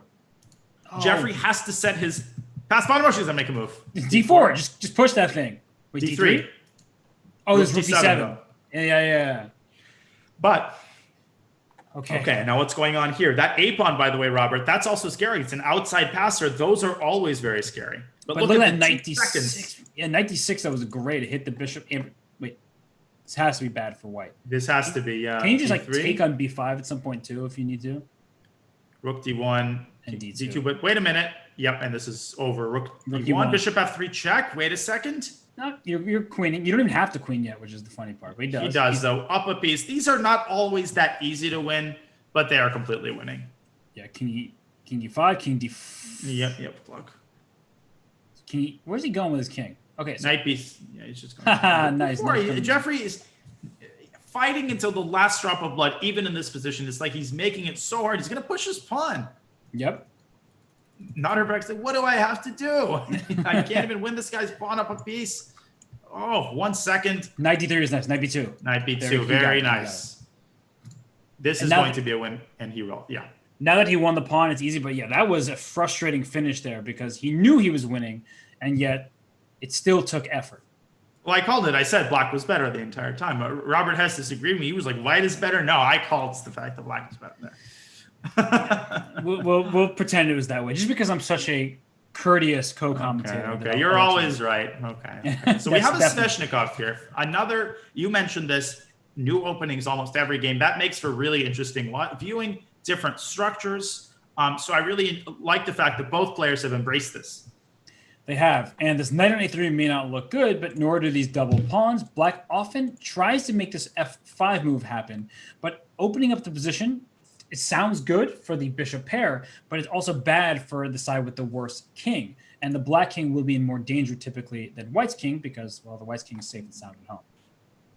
Right. G3, okay. So this is a move that I'm not too well versed in Sveshnikov theory. Rook c8 here. To the untrained eye, yeah, of course it might seem terrible for black, but that is the charm of this opening. And Magnus Carlsen is a big proponent of it. We've seen him play the black side of this opening and many other strong players. It does look bad, I have to admit. I look at this position, I'm like, ooh, like why would you voluntarily get into this structure? But there are some like later, it's not an imminent threat, but down the line you can try to break open the position. F5 was just played, and now you can take on F5 and play bishop G2, and then your knight will come back to C2 and into E3 with tempo. Ooh. I tend to like these positions for white. Yeah, I've never been able to play them with black. Now, I had the honor and privilege of playing Yevgeny Sveshnikov himself, which might not be a household name, but the man himself, now he's in his 70s, still very active. Grandmaster, of course, from Russia, incredibly strong player, very sharp player. So it makes sense that he would be the one to develop the Sveshnikov. Now, one thing I found out recently, the Sveshnikov has been around for a very long time. It used to be called the Pelikan, which was sort of a different line within the Sveshnikov that has basically been refuted. But I have to give credit to the classics. You know, Lasker played this stuff. And for that time to realize that you have play, despite that weakness, was pretty impressive. Now here, I really like what Noterbeck is doing, though. Yeah, every single move becomes a bit difficult for black. And even if you start trading the knights, you end up with this bishop on G7, which is probably not as promising as you expected it to be. And now, wait a second. If Noterbeck wins this game, there will be time for one more. It'll be a 5-point game. He wins another one. It's a 4-point game. And then, of course, he wins 4 bullet games. Sounds like a very easy thing to do against Jeffrey Xiong. Oh, extremely easy. Haven't you done it yourself? Come on. It's a gimme at that point. And yeah, this is just a position where white is clamping down, but black has some play here as well. I mean, there's rook c4 type ideas. Right. Queen h4 came first, hitting this g4 pawn. And maybe you can attack e4 from both sides, like rook c4, and then you play f5, trying to open up the threat across the 4th rank. I'm going to say something rebellious here. I think black is not worse. Okay. And that is the appeal of the Sveshnikov. It's like King's Indian has the same thing. You can be outplayed 7 ways to Sunday, and you will always have some sort of source of counterplay. That's what makes it such an effective blitz weapon, among other things. Yeah, and just like the King's Indian, you can sacrifice a couple pawns, like second pawn sacrifice. E4 right? is coming as well. E4, open up this bishop. I would pre-move it. Well, I don't know if I would do that. Well, maybe. There's no real way, because if knight takes d5, you can't play e4. So bishop takes h7 might be the he does. He pre-moved it. Well done, Danya. You know him. He did. No, I know. Jeffrey is, again, he's very economical with his pre-moves, but he knows when there's nothing to lose, he'll do it. Bishop b2, now bishop c3. I'm castling. Maybe Noterbeck should castle. Yeah, I'm castling. I'm giving up my rook too. Because this king on h8 doesn't exactly look so thrilled to be there. Yep, I absolutely castle. He's going to play rook b1. Just because we're saying he's in the castle. Right, exactly. Yep, exactly. But bishop c3, I guess what Noterbeck is thinking, okay, I'm going to go king e2. Look at that knight on e3. It doubles as a great defender. I'm still very skeptical, though. I feel like there's so much tactics in the air. I'm with you, but you know it's easy. I always say this. I sacrifice pieces all the time when I'm commentating. As when I'm playing, I refrain from doing so because you really have to see down the line to make sure that the sacrifice is worth it. And he's making the claim that you are. The knight on e3 is great. White is up 2 pawns, so maybe I don't even have to give up any material. Wait, rook takes b2. What's happening? Oh, bishop d5. The f pawn is pinned. So like, wait a second. Oh my goodness, rook takes e3. Yeah, I mean these ideas are incredible. Now he just castles. Bishop takes g4. He has to, I think. Bishop takes g4, and if queen takes, rook g8 pins the queen. I mean, otherwise you're losing. No, I think you're losing now. Yeah, this looks bad. Completely losing into queen g2. It's not game over just yet because the king still Right. needs to. Exactly. That's what I was saying. It never quite is. Okay, some ideas. Knight f5 hits the queen. I would think about that. It was h3. Very calm move. And king g2. Knight f5, and you're just going to say, get out of here. And Dinah, the thing is, you want to play h5, but that make the king on h8 get checkmated instead of checkmating white's king. Oh my goodness, that's funny. Yeah, that king is boxed in, isn't it? Now, one thing to avoid, obviously, you don't want to take on f7 and allow rook takes e3. You've taken enough. Now it's time to settle back, hunker down, and make sure black doesn't have any counterplay.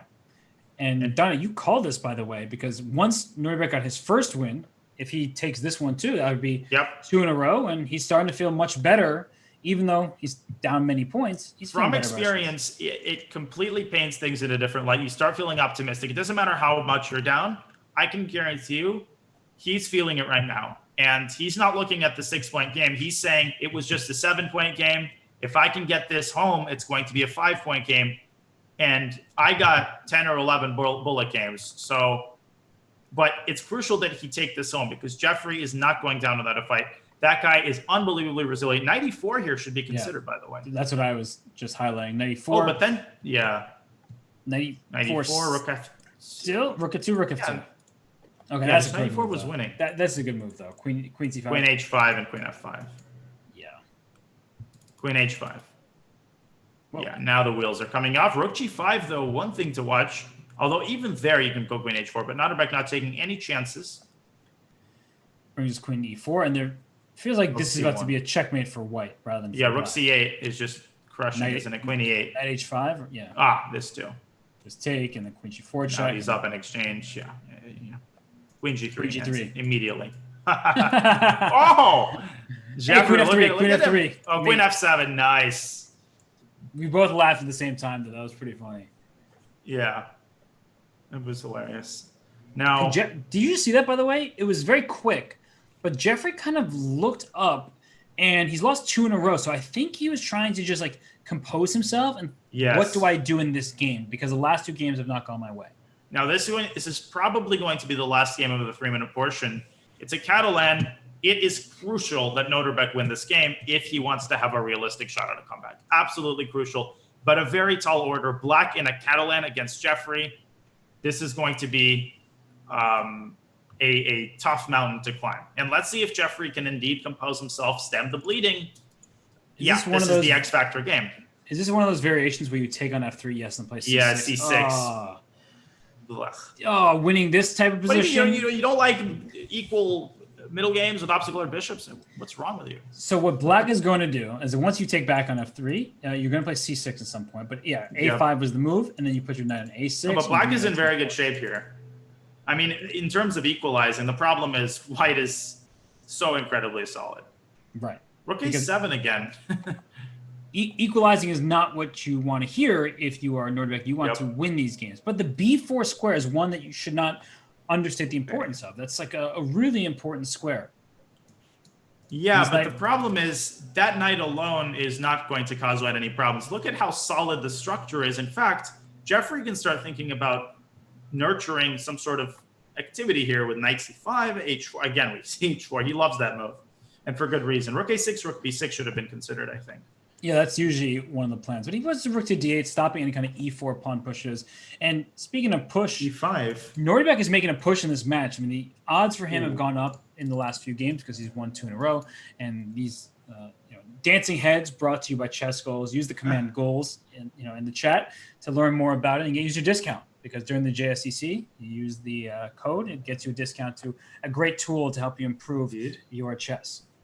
You would not want to miss it. And bishop g4 by Jeffrey, discouraging e5, although that wasn't really a threat. Now f5, of course, allows queen takes e6. Norberg dropping his knight back. Maybe you trade places. Bishop comes to b4. The knight f6, by the way. Wait a second. But then the bishop can go down that very same diagonal, keep that pawn protected. Norberg goes back to b4. Interesting that he went to b4 with I actually thought the bishop and the knight would be in opposite places. I thought the knight would be on f6 and the bishop on b4. But now he put the knight back to b4. Exactly. Bishop on f6. I think he still wants to catch Jeffrey sleeping and maybe get an e5 pawn break in, but I don't really see how that's going to happen. Right, the bishop on g4 is making that. Oh, Jeffrey is fine with a draw. I'm telling you, he would love a repetition here. Just say, well, that would actually lead to another game. So maybe Notterbeck does try to repeat here. We'll see.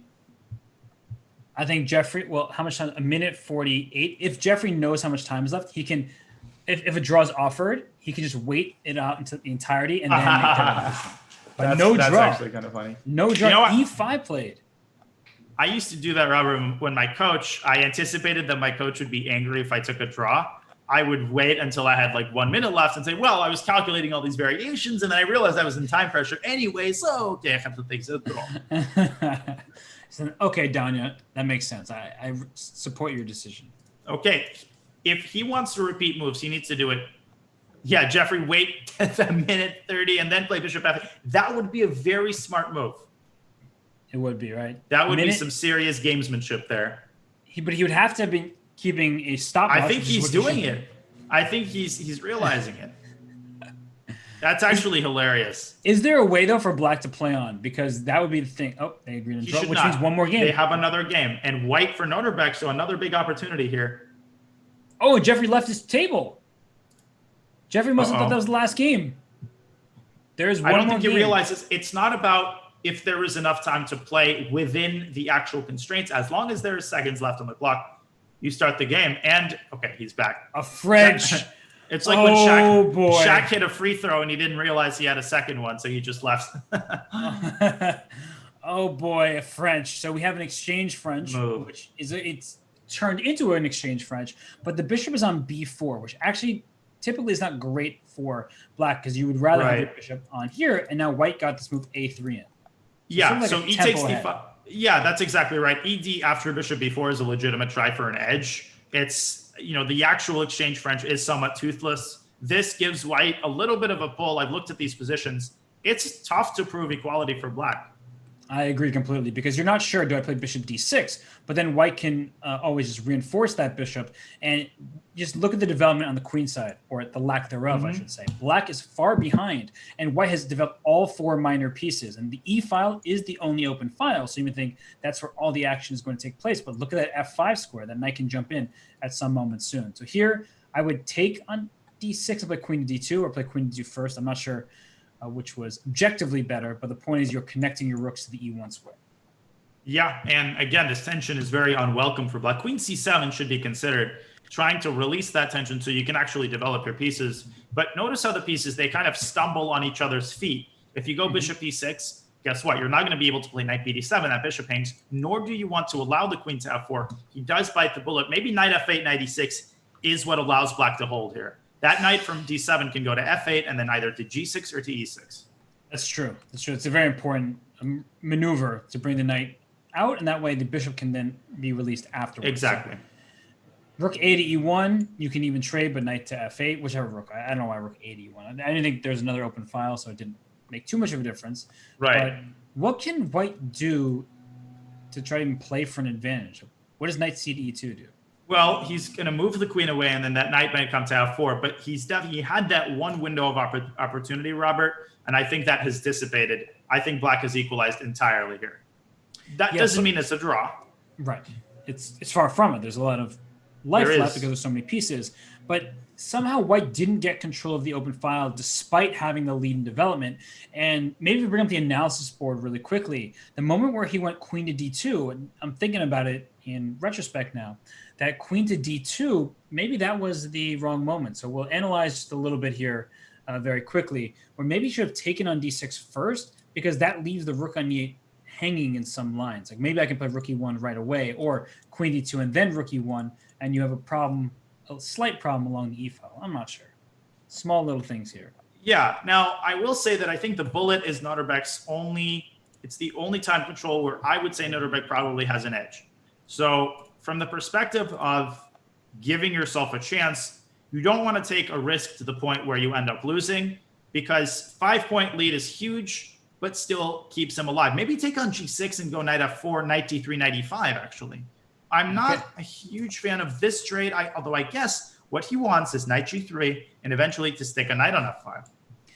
Right, to replace that. What about your idea still? Can I take on g6? No, he's not doing that. I mean, if you were He going does to go take knight the bishop in the g3. first place, I like your idea better, Danya, taking on g6 because Yeah, I felt like that presented at least a little bit of chance.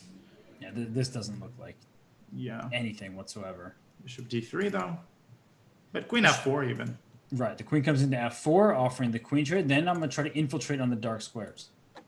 There is one thing that white can try, which is in an endgame, he could try to play b4, and eventually that pawn on a5 could get a little bit weak. When you have a bishop, that can be unexpectedly annoying. I'm telling you, b4 could be very annoying here. Yeah, so king f2, but eventually play for b4. H5, though, I guess he wants h4. Yeah. And, well, does white want to trade rooks? Like, does rook e1 come to mind? Or would you? I think you prefer to keep the rooks on. Because that probably.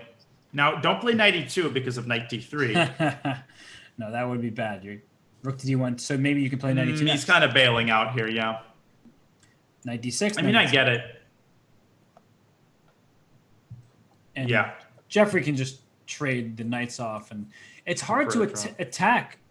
By attack, I don't mean for a checkmate, but attack pawns when you have a bishop because the pawns can end up moving on the opposite color of that bishop. And you're not going to be able to apply pressure. So I think this setup is still good. I feel like white is still marginally better because of that b4 idea. I know it sounds ridiculous. It looks like a dead draw.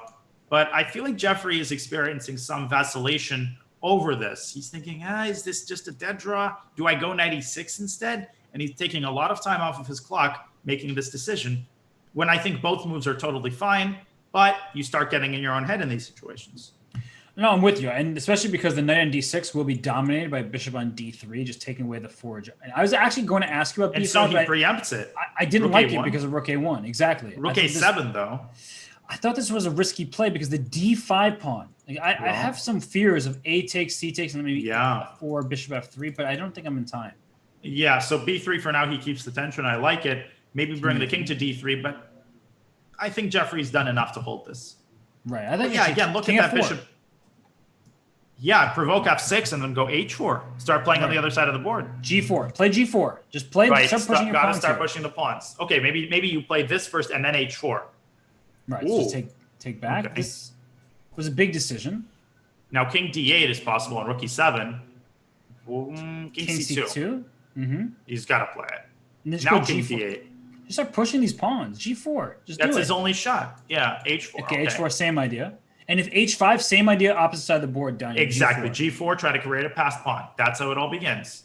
Okay, so G4. Now, G4, rook e8, rook b1. You keep the rooks on the board, or even rook h1. But rook e3, rook e3, rook h3.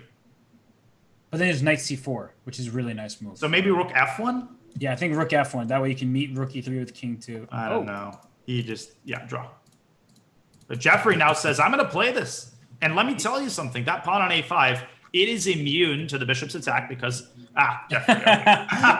Forget everything I said. No, but you're absolutely right that the pawn on a5 can't be attacked, whereas the knight can come to a score like b6. c8, b6.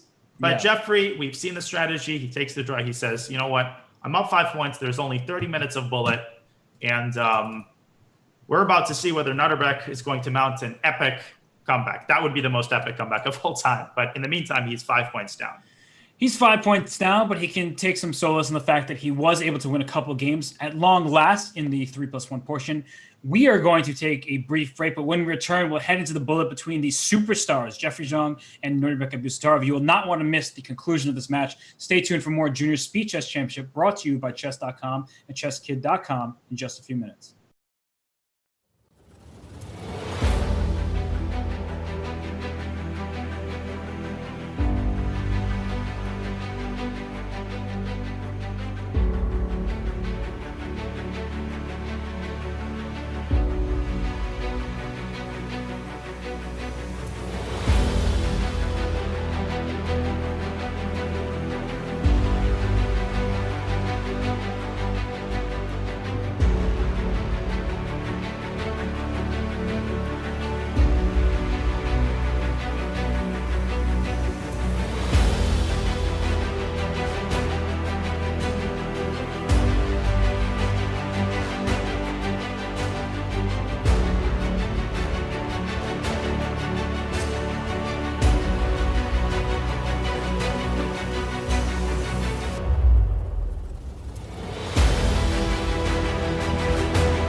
And we are back ready for the bullet section to begin. There'll be 30 minutes of 1 minute plus 1 second increment chess. So will Nordibek Abdusattorov have a chance to come back in the match? That remains to be seen. But there is prize money at stake with every single game played. So Danya, as we see here, $500 to the winner plus $500 split by win percentage. He can earn himself some more money for his performance. He absolutely can. Of course, the possibility of a comeback is still real. But as you say, every game matters in terms of the prize. But of course, the winner also earns a ticket to the Speed Chess Championship. Now, Jeffrey has he already participated in the Speed Chess Championship? No, he lost the final last year of the JSCC to Wei Yi, who went on to play in the Speed Chess Championship. That makes sense. So a lot at stake here, and we have a bullet section ahead of us. Now, do you agree, Robert, with the assertion that, relatively speaking, this is probably Nordibek's? This is the section where he is maybe a slight favorite, but slight is not going to be enough. He's going to have to do something epic. Yeah, if I trust chess goals, Jeffrey remains the favorite. But I feel like the last bunch of games have favored Nordibek. He really has played a lot better. He's been able to convert on positions that have been a bit messy, but still opportunities that he hasn't spoiled. So I do think that it is his best opportunity from an overall match point of view, because Jeffrey, as strong as Nordibek is, Jeffrey is the stronger of the two players right now, and he is a few years older, so the experience helps. Yeah, that is absolutely the case. 30 minutes. Historically, we've seen that 9 to 10 games, something in that general neighborhood, is to be expected. And it's going to be crucially important for Nordibek to jump off to a good start. And we have liftoff with Jeffrey White in the first 1 minute game. Here we go. Buckle in. And he played e4, which we haven't seen much from Jeffrey today. And oh my gosh, we're getting back to, speaking of, the teenagers, we're going back to our childhood here. That's a look. If you had pre-moves, I could totally see pre-moving bishop g5. But bishop g4, that's an interesting line. I haven't seen this before. I'm sure it's some sort of fashionable continuation. Yeah, it's become, I don't want to say increasingly popular, but it is played quite a bit. The point is that both sides have bad pawn structures. White has the bishop pair, but you lose the bishop pair quite quickly thanks to this bishop g6 move. White's bishop on b2, Danya, queen on a1. I think you like that. I love that. I love those kinds of maneuvers. And again, it's important to point out for Jeffrey, he doesn't mind a prolonged game that ends in a draw, takes off 3 minutes from the match clock, keeps the lead. But rook c1, okay. I could see how this could backfire for White. He's got to handle this carefully. Rook c3? That knight could start jumping around. But wait a second, a4? Yeah, rook c. Wait, did he blunder? He walked into it and walked right into it, in fact. Actually, I'm not even sure what he can do to defend queen d7. I mean, there's always going to be bishop takes c7. There's knight d5. Knight d5. But he literally sent the rook to c3. He missed something. Rook takes c7 should be considered here. Oh, that actually looks quite good because the queen is on a1, protecting the bishop on e5, so everything is nice and safe and sound. And the thing about this position, though, and because it is bullet chess, things can go wrong for either side in a hurry. Bishop takes g7. Bishop takes g7, and bishop h8 even is an idea. Going for the mate. Okay, doesn't trust it fully. Bishop d5. Oh, this is close. You can play bishop d5, rook c8, and then take on c7. I understand that back rank is what's lending the position an air of concerningness. It was a great sentence. I enjoyed it. Thank you. But you're saying that White's king on this back rank, it could be a bit of a struggle. But right now, bishop h6 and queen. No, rook d4. Oh, there's also tax the rook on d2. I didn't even notice that. Rook d4, rook e1, and okay, but he resigns, and that is a big blow to start the bullet section. Another fantastic game by Jeffrey. Opening choice there, a little bit suspect. He's got to unbalance it more somehow. Right, and the evaluation bar at some point will slow down and come back to there. It is. There it goes. Okay, rook e2, bishop d6. Okay. Nice tactic, though. And then taking b2 is just terrible, though. That rook is going to get trapped. Right. So bishop g4 plays it. Knight e5. Just plop that knight in there. That looks like a good spot. He's going to bring the knight in, but or not. It's too symmetrical. I mean, I don't know why he's going for this line. It's bullet. The bishop on d3 just stares into brick walls, right? So it's good about having pawns in light squares against a bishop on the same complex. These pawns on b7 to d5, the pawns h7, g6. The bishop is just not doing anything whatsoever.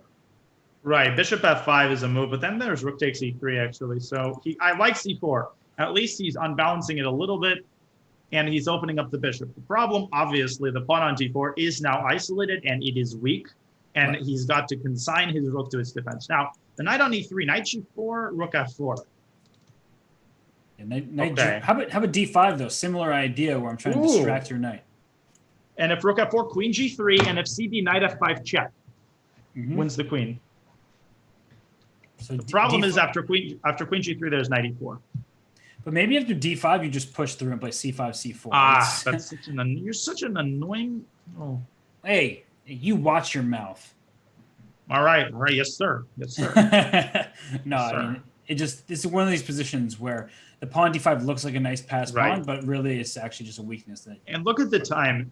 He's doubled the clock, and he's continuing to play incredibly fast and good moves too. I mean, the dark square control is real. Is c4? Yep. There Down goes d5. Beginning to look very nasty, and he cannot afford to lose this game. That will bring the lead to 7. And it seems like Jeffrey is saying, I'm not just going to win this match with a whimper. I'm going to win this match with a bang. And don't play queen d5 because there was queen c3. That was the one last thing he had to take care of. And he does it. And, honestly, Nuremberg could probably just resign. He needs to conserve as much time as possible. And if he's down 7, there's still enough time to come back. There is. Mathematically, they will play 7 games. The problem is he's got to win every single game. King h6 now. Escapes the checks, and d2 is unstoppable. He's making sure that there's no mating ideas. Sometimes there are, but not here. d2. Queen f8, but d2 still works because the king can escape to g5. And usually the king in an open board like that can escape the checks, but you never know. I mean, there are cases when it does lead to perpetual. Right. I would throw in maybe a check on e1. Okay, no, he doesn't do it. King g5, queen d8. Don't get mated though. f6. Oh yeah, h4. King g4 and queen d4, king h3. Yep. Short style. Exactly what I was thinking. Yep, I know. There was a very famous game, Nigel Short against Jan Timman, and that's exactly queen. Now, king h3, king takes g4, beautiful. This reminds me also of Jeffrey Xiong's game in the online chess Olympiad against Esipenko, where he mounted a very similar king walk around the board, eventually escaped the checks. There was a lot more going on there. But look at the technique. Queen e3 check and reposing with check after queen d3. And the game is over. And that actually, Nuremberg wasted probably a minute plus. He could have resigned in good conscience a while before that, but he obviously did not want to lose the game. And the chances of winning 7 in a row are pretty much non-existent. Well, it all starts with 1 win. These are some risky pre-moves. Look at that. Blasting out of the gates here is Jeffrey. Yep. And finally, bishop b5. Oh, bishop b5. Okay, now he's tilting. It's funny because finally the eval bar has gone back to normal territory. And then went back to the one moment that it's gone back to 0. Now it should be at. Yeah. Jeffrey is just too sharp today. He is, and he's finding these moves. He's over 1 minute. This is incredible, actually. And I wonder, for Nordebek, if he just feels like he got the worst possible opponent for him. He had the highest rated opponent in the field by classical FIDE rating. And it was done by a mixture of their bullet and their blitz ratings. And I'm not sure if their classical chess ratings were also taken into account. It's very possible. But Jeffrey's bullet is almost 3,100, which is, and that's, if anything, he's underrated, that's representative of how good he is. He's just a monster. And I think that before this match, everyone was talking about Nihal Sarin, who's amazing, right? Of course. But Jeffrey, if he plays the way he did in this match, I don't know if I would consider Nihal a favorite against him.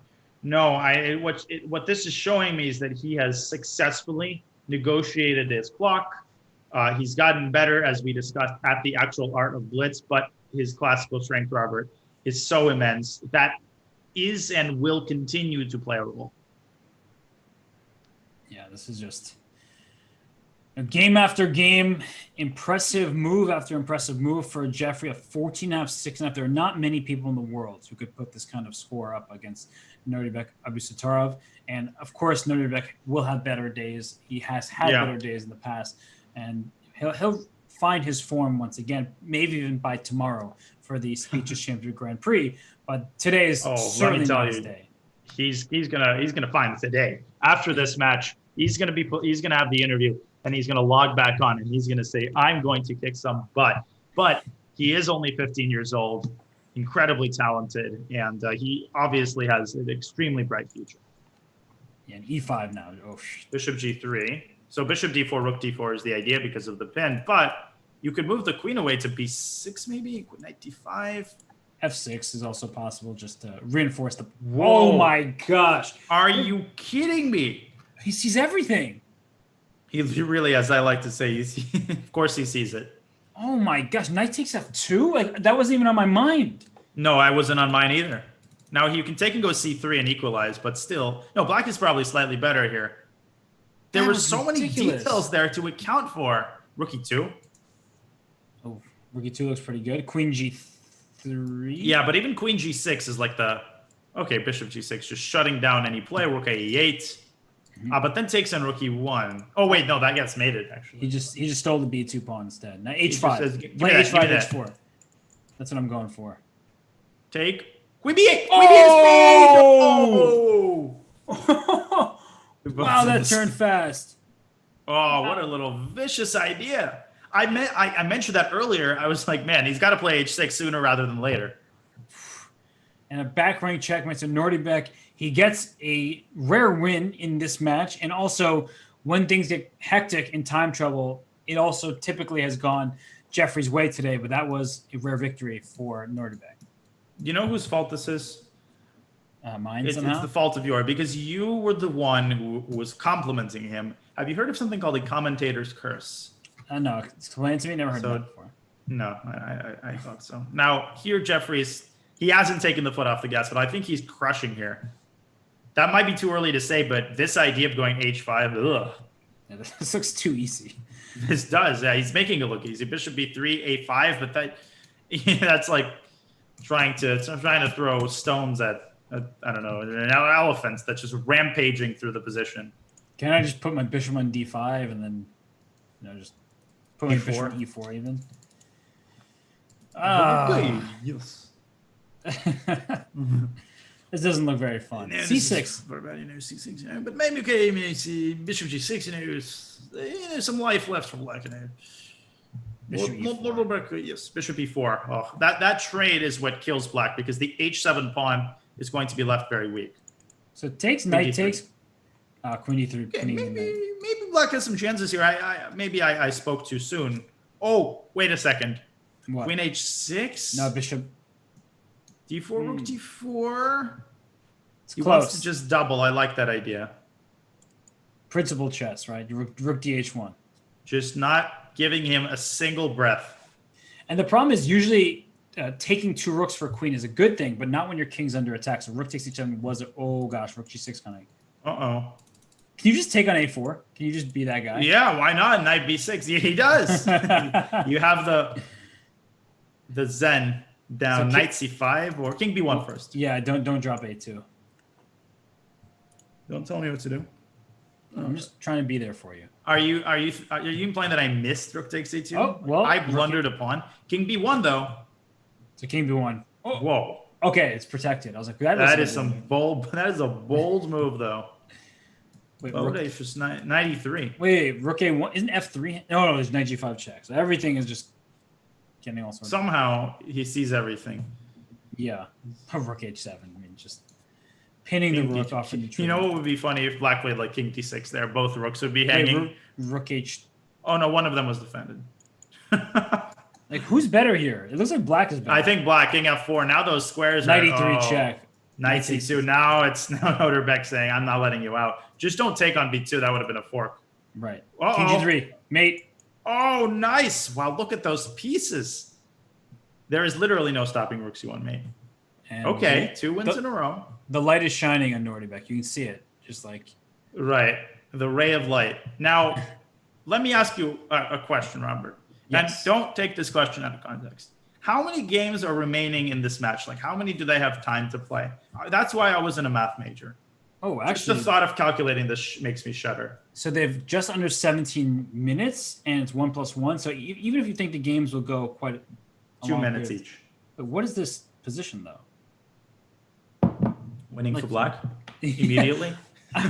I was just about to give him some chances, saying, "Okay, he's Right. down by 6. Still plenty of games left." But this is not Terrible. the position you want. What happened? So a5. Why didn't he play c3? I, Oh, bishop f4. Oh, he missed e5. Oh, lech. This is nasty. e4 just wins. I think. Maybe knight f4. So I'm catching it back up to the live position. E4. Yeah, you're walking into a pin of sorts. Probably still works, honestly. Yeah, bishop d4 and bishop a2. You're such a bully. Well, so was Jeffrey then. Say it to my face. We know Jeffrey's a bully. That's clear. He's like the nicest just person resigns. ever. So He he's is. actually the He opposite really of a is. bully. It's unbelievable. Great family. Just always been incredibly mature. I have, only the highest of praise for Jeffrey, his work ethic, and his personality. And Notenbeck as well, of course. We're getting this position once more. Again, yeah. Except the bishop didn't come out to g4. Notenbeck, I guess, has learned his lessons, and this is not what I should do. And bullet against Jeffrey. Bishop h6. He's going to Yeah. see it instantly. But maybe bishop e5. He's calculating it, but then bishop back to d2. Oh, wait, takes and bishop e5. There's queen takes h6. Right. Otherwise, that knight would have been lost. This is actually a common motif in these like 4 knights games when there's a lot of tension going on. That you just need your queen protecting your knight. Otherwise, you just drop the pawn here. Saying the game wasn't smooth enough. I mean, what do you want me to do? Oh, that was one of the most epic interviews ever. Do you want me to win a piece out of the opening and then to converse it all the way to the... Is that how you play a smooth game? But anyway, rook e5 is a threat. I don't know if you sound like Magnus exactly, but I appreciate yeah, it. my Magnus is off. I've never been able to. It's very hard to imitate. I think you sound more German than Norwegian to me. Well, but it's similar intonations, I suppose, in some regards. Queen g3. Yeah. But I know, I agree. It's more like it's a German, but Norwegian has that Dutch kind of influence, I think. I love that you're the sort of Dutch accent, kind of like this, speaking like this, is a bit more lively, sort of Vondelpark, a little bit Dutch. We have Bigfoot in the audience here, and let me know if this is a good Dutch impression. But g takes h3, bishop c4. Oh my Vondelstraat and bishop d4. He's Dutch and he's offended. That's, I think it's better than I thought it would be. Now, Notenbeck, this is sad, trying to win this, or shall I say Sag. Very sad. I think he will be very mad after queen a4. Madge isn't the thing, as far as I have to credit Grant, my good friend Grant Owen, for that one. Coined the phrase Madge. I don't think it's really, it's become I like a thing. it. There's really good Madge. It's going to become a thing. I'm hope very it mad does. at the way Robert Hess is talking to me right now. I'm very mad at Robert Hess. I'm sorry. I thought we were getting along. Who's on the Madge train? All right. We were getting along. Yeah, keep dreaming. Bishop d3. Okay, so very practical again. And we noticed this throughout the match. It's not that he never went for risks, Robert, but he knows exactly when to play fast and make this sort of practical decision. That's just going to relinquish him of any need to, just no risk, play for 2 results. Yeah, he reduces any possible issues, and he may not be the most winning of variations that he has, but it just makes his life easier. Okay, knight d6. Right. This is rook c7. Okay. F4 check. Oh, he Oh, spun no. so quickly. King d4? But okay, that doesn't help. Yeah. Jeffrey is a beast. He really is. Every time control, too. 5 time management, everything. And the exchange French, okay. Of course, Notenbeck is playing this for a win. C4 is actually an interesting line. This is an interesting line. It gains a lot of space for white. So it actually looks like the exchange French because it is, but there's a white pawn on c5 rather than on c2. So big difference. This c4 line has been very religiously played by a Latvian grandmaster named Normans Mizis. who is not a very well-known player. He's about 2,500. He's a good player, but he always exclusively plays this line with the exchange French with c4. I think it's just a pain for players to face because it's not the typical style of game you get in the French. Knight b7 to go to d6. That looks. Yeah, but okay. Knight a6. Knight a6. I like it. Rook c1. But queen b6, and it's going to backfire. Didn't expect the knight to go over there. Yeah, I think now he's regretting it. It felt good in the moment. It was good while it lasted. Yep, knight c5. Backpedal. But rook, knight takes c5 and bishop c5. There might be some rook takes c5 ideas.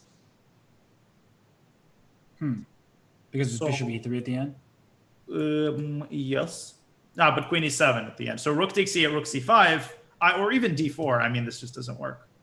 Isn't black just have a pawn here? I feel like white's got something, though. Look at that back rank. True. Yes. Bishop h7, queen c2, Queen C2. immediately. Rook e1, but king h2. Bishop takes f2 check? Ooh. I mean, the pawn's hanging. Take it. He takes the other one. e2. Okay. Okay, rook f1, is that a sad necessity? Queen c2, this is a sad necessity. Actually, the rook f1, there was still rook e1, so that would have been unfriendly. But here, I mean, now white is just... No, white's not up a pawn. I thought knight g7. But look at how Jeffrey, he seamlessly transitions from one stage of the game to the other. Okay, he's slightly worse. Let me activate my pieces. I'm better. Let me find the tactic. Yeah, and he's actually he's done really well with knights against bishops, but from both sides of that. Mm-hmm. He's been understanding that dynamic really well. Oh my gosh, queen takes f2, just using the pin, and now the king is in trouble. Monka S here for white. Queen c3, d4. Okay, so knight. Oh, look at that. Queen d6, queen f4. Can you believe that? And oh my goodness. Oh, look at rook f1. What look at Nuremberg stepping it up. Incredible. Wait, queen e3, queen d6, rook. No, it doesn't work. This is a crusher from Noterbeck. And Jeffrey falls on his sword there. Kudos to Noterbeck. Keeps fighting. Yeah, he's still down 7, so he's just making it interesting. And that's the great thing about these matches, that the players, even though they know that it's over, like Noterbeck knows he cannot win this match, but he's still putting forward some entertaining chess. Indeed.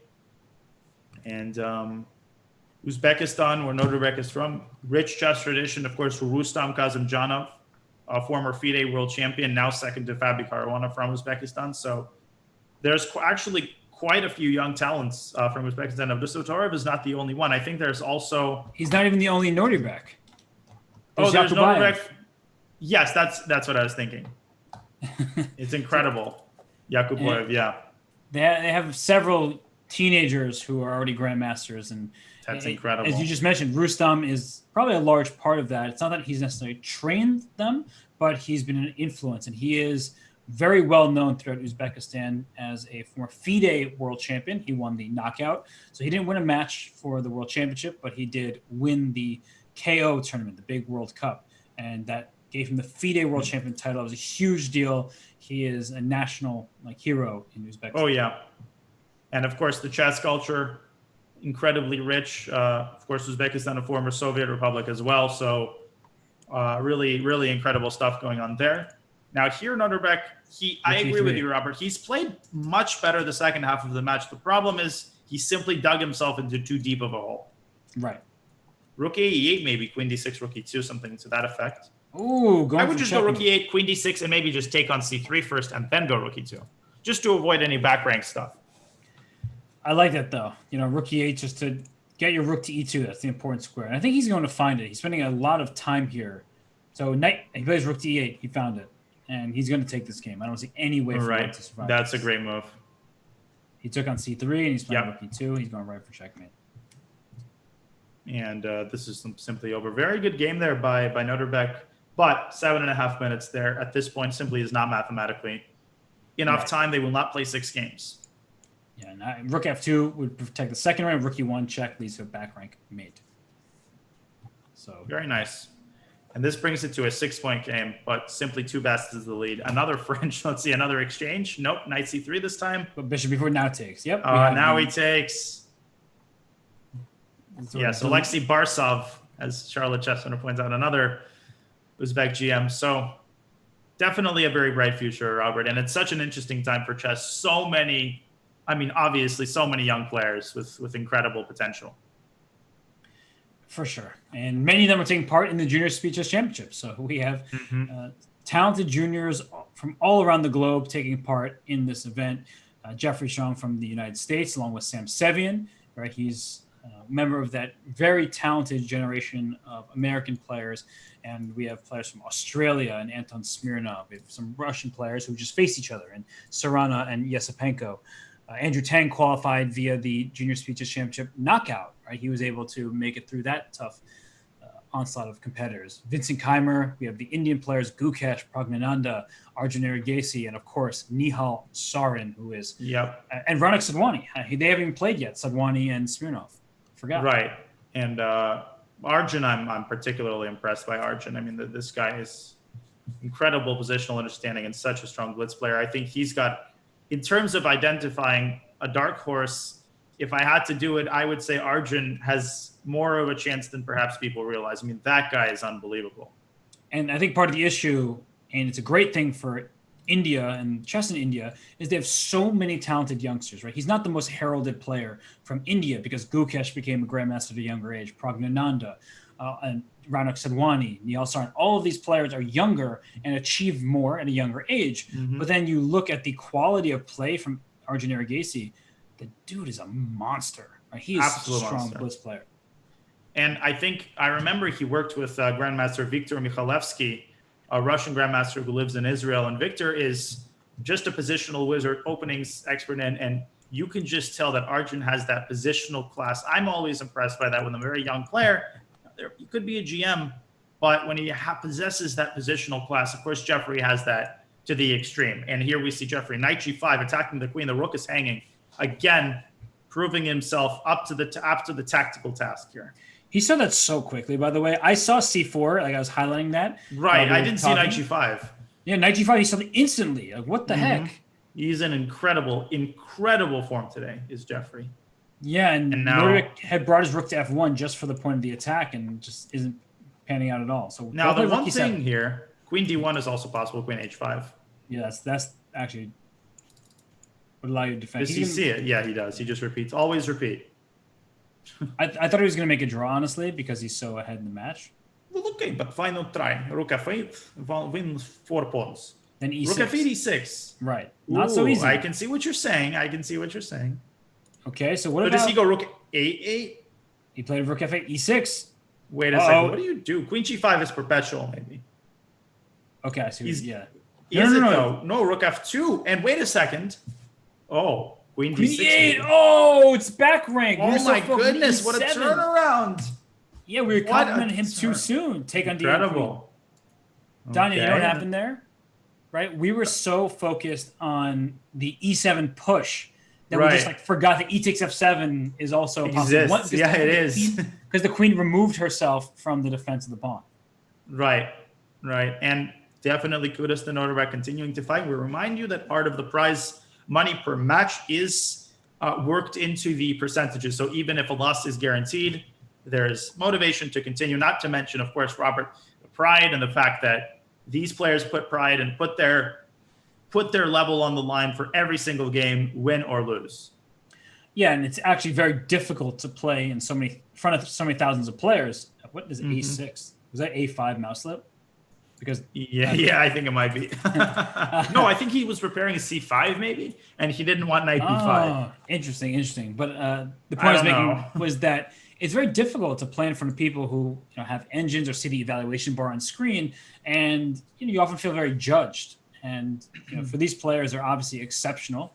They really don't need to be told that, but it is difficult playing such a long match over 3 hours worth of chess, and especially when you're losing a bunch of games, you probably start feeling pretty bad, and you want to quit, but you don't because you're competitive. And I share the belief about the eval bar. It's fine, but I always encourage people to respect and appreciate the fact that these guys, of course, they make a lot of mistakes. Of course, sitting in our warm, air-conditioned rooms, watching these players grind, you say, look at the eval bar shifting back and forth. But let's remember, they're among the top juniors. They're incredibly strong players. And as they say, it's always easy from the side.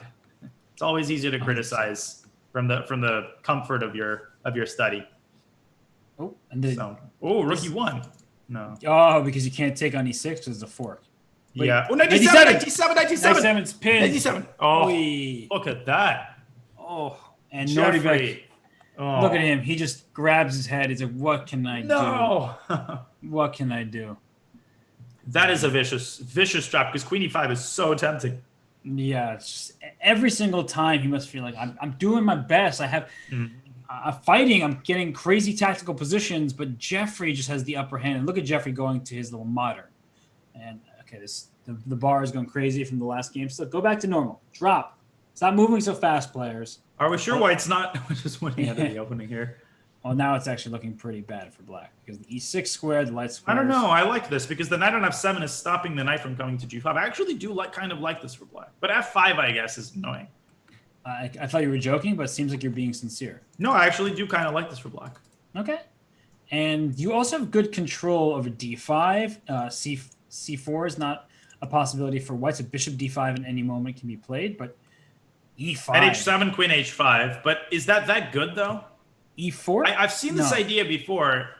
Wait, what about E4? I've seen this idea E4. You get it? I've seen this idea before. Mm-hmm. It contains the words E4 in it. Yeah, I got it, but I mean, it's a really good joke, Robert. You need to appreciate my puns. Okay, now what do you take on f8 with? Do you go queen g4? No, but queen takes g6. So that would be a mistake. Actually, it's still almost could be a hole, but no, it's not. So yeah, just take on f8 with the nothing. So on queen c6. Queen g6, rook e2. Oh, rook f2 repetition. Is he going to repeat, or he'll take the rook? Or he'll take the rook in f1 because it puts the king on a potentially vulnerable. Oh, rook f3. Yeah, that's what I was going to say. I feel like king f8 simply though. F5 now. Nordebek trying his best here. Whoa. Queen g2 though. Yeah, that is a good move, but who is better here? It's probably black is fine. Yes, because you have the 2 minor pieces, and again, you called it the d5 square. It comes in handy here. Look at that knight. Oh, wait a minute. c4, bishop d4. Check. What a move. And then knight back to f6, and then you play c5 if you need to. Everything is safe and sound. He's not in his head. He's confident, and this is winning again. And this is going to be the last game of the match. And what a match it was for Jeffrey. Knight e4. Yeah, knight 4-4. And I think we're going to see resignation. And it is official, 18.5 to 11.5 as 7 points. This is going to be aborted. Jeffrey wins by 7 points. Yes, this game is done, so the game is canceled here. And Jeffrey, what a monster he's been. And we're going to try to get the players for an interview in a few minutes. Indeed. Unfortunately for Nordebek, not his match. I'm sure he's pretty upset. But for Jeffrey, and what a performance that was. Absolutely. We will be right back with the players. Stay tuned, everybody.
And a huge congratulations are in order as we bring both the players in. Jeffrey, that was an amazing match, so congrats on that. And I mean, what a performance it was. So I have to ask you, do you feel like playing in the St. Louis Rapid and Blitz really helped you leading into this match?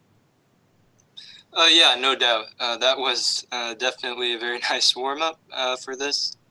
And actually, I saw that Noterbeck had very, very good results against many of the participants I faced. So I knew coming in it would be a very tough challenge. For sure. Well, Noterbeck, I'm sorry that the match didn't go your way. You fought extremely well throughout. As Jeffrey pointed out, you've had amazing results in many Title Tuesdays. Do you feel sort of a difference between playing one person in a long match versus playing several mini matches? Do you feel like that kind of impacted the way that you approached the match and the way that the match went? Okay, I played many mini matches in Title Tuesday Knockout.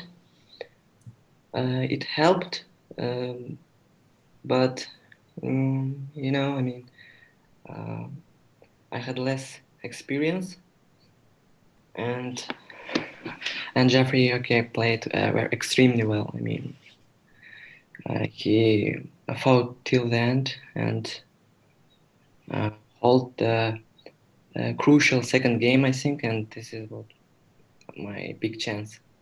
Yeah. And Jeffrey, it seemed like you were doing a great job with time conservation because, especially in the 5-minute portion where you got to huge lead, you were keeping ahead on the clock and so that you could think a little bit longer in some critical moments. Was that a concerted match strategy by you? No, not particularly. It's just that in the St. Louis Rapid and Blitz, I felt I was a bit indecisive, so I guess I just naturally wanted to be faster. But actually, in the 3-minute, he sped it up, and I started getting into trouble. So I think the time management was very important in the match. Yeah, I was also just wanted to extend my compliments, Jeffrey, in terms of your time management and your tactical vision. It seemed that you were very wise in making decisions of when to go for a practical option, when to stop and calculate. So congratulations to you. Robert, any final questions on your end? Yeah, I mean, for Nordebeck, I'm sorry the match didn't go your way. You're such a great competitor. Are you going to be playing in the Speeches Championship Grand Prix tomorrow? Yes. Get your revenge. Well, hopefully, Jeffrey? Yeah, Jeffrey, you too. Are you playing? I didn't know about this event, but most likely I will play it too. It's the Title Tuesday Awesome. event that happened. So just we were not going to take no Tuesday. for an answer. Oh, okay. Well, we look forward to seeing you both tomorrow. Then, Nordebeck, again, I'm sorry the match didn't go your way, but we love watching you play. You're such a fantastic player, and you know this. Your future is very bright. So thank you so much for joining us. Thank you. Jeffrey, huge congratulations. You'll be moving on to face Arjun Arigasi in the next round. And I guess before we let you guys both go, any thoughts about that matchup in the quarterfinals, Jeffrey? Yeah, I think it's going to be a really fun one. I played Arjun once, I think, a long time ago in World Junior, and since then he's improved a ton. So definitely looking forward to that one. For sure. Well, we'll let you go, Nordebeck. I'm sure it's almost bedtime for you and Jeffrey. It's early for you, but I'm sure you have better things to do than talking to me and Danya. So thank you so much to both of you for what was a great match. Thank you. Thank you. Thank you, guys. Of course. And as you see there, Jeffrey Xiong moves on to the next round, the quarterfinals. And Danya, all right, you see the bracket. It's almost complete in terms of the quarterfinal matchups. We have one last matchup between Smirnov and Raunak Sadwani. So why don't we maybe preview that one a little bit? What do you think is going to happen between the 8 and 9 seeds? Well, they're both, again, they're extremely strong, talented juniors. I have to side with Smirnov as a bit of a favorite given his record of online blitz. He's incredibly strong. I think he's over 3,000 blitz. Sadwani, of course, nobody to sneeze at. But I'd have to go with Smirnov as a slight favorite. But again, as we already pointed out, starting from these matches in the semifinals, I mean, really anybody could take this. We've seen players, Jeffrey, Hike, all of them showed tremendous form, Robert, and tactical sharpness in addition to already being very strong players. So it's going to be tremendously exciting. Yeah, and on a given day, things change. In fact, why in some part the seedings are the way they are. Jeffrey Xiong's the 7th seed. You're kidding me? But that's how tough this field is. Exactly. And some days you have a couple bad blitz games and you drop 50 rating points while somebody else gains 50. So for Raunik Sadwani, I think he's one of those players where he can be streaky. He's extremely talented. He's crossed 3,000 in Chess.com blitz rating, and for Smirnov, he's very consistently up there as well. We have one more match as we round out the quarterfinals. We end the round of 16. Danya, man, what a match we just saw between two players. We'll be saying their names for a very long time. We absolutely will. They will make so many appearances in top tournaments. A very bright future indeed for Noterbeck and for Jeffrey as well, who is already over 2,700 and who has proven himself an incredible competitor time and time again. What a performance put on by Jeffrey. Of course, a very good fight by Noterbeck, but Jeffrey Xiong, that was a sight to behold from the first game to the last. Yeah, I would be really worried if I were his future competitors because they know his classical chess prowess. Now they're seeing how quick he can be in these blitz and bullet time controls. They already knew about it, but now when you see it and you've seen Noterbeck, who is honestly one of the best players in the field, experience it, it is certainly a worry for the other challengers. But Danya, our day has come to conclusion, man. I had a great time. I had a great time too, Robert. I always do. I say this through clenched teeth. It is a pleasure to commentate with you. Begrudgingly, I must admit. I had an awesome time watching this match, and a huge thank you to the thousands and thousands of fans watching across the platforms. But of course to you, Robert, as well. It's always a pleasure. Well, it's good to end on a sweet note like that. Thank you to everybody who's tuned in. No matter the platform you've been watching on, we certainly appreciate your viewership. Thank you to the Chess.com and Chess Kid teams for their support. Thanks to our producer, Bigfoot. And Donnie, as I said, thanks to you and to the players for making this show so enjoyable for me personally. And on that note, we are going to bid you adieu. We'll be back tomorrow for the Speeches Championship Grand Prix. And then on Wednesday, we will have the final round of 16 match between Smirnov and Sadwani. You will not want to miss that. But for now, enjoy more chess. But you will have had enough of us. See you, everybody. Hope you enjoyed.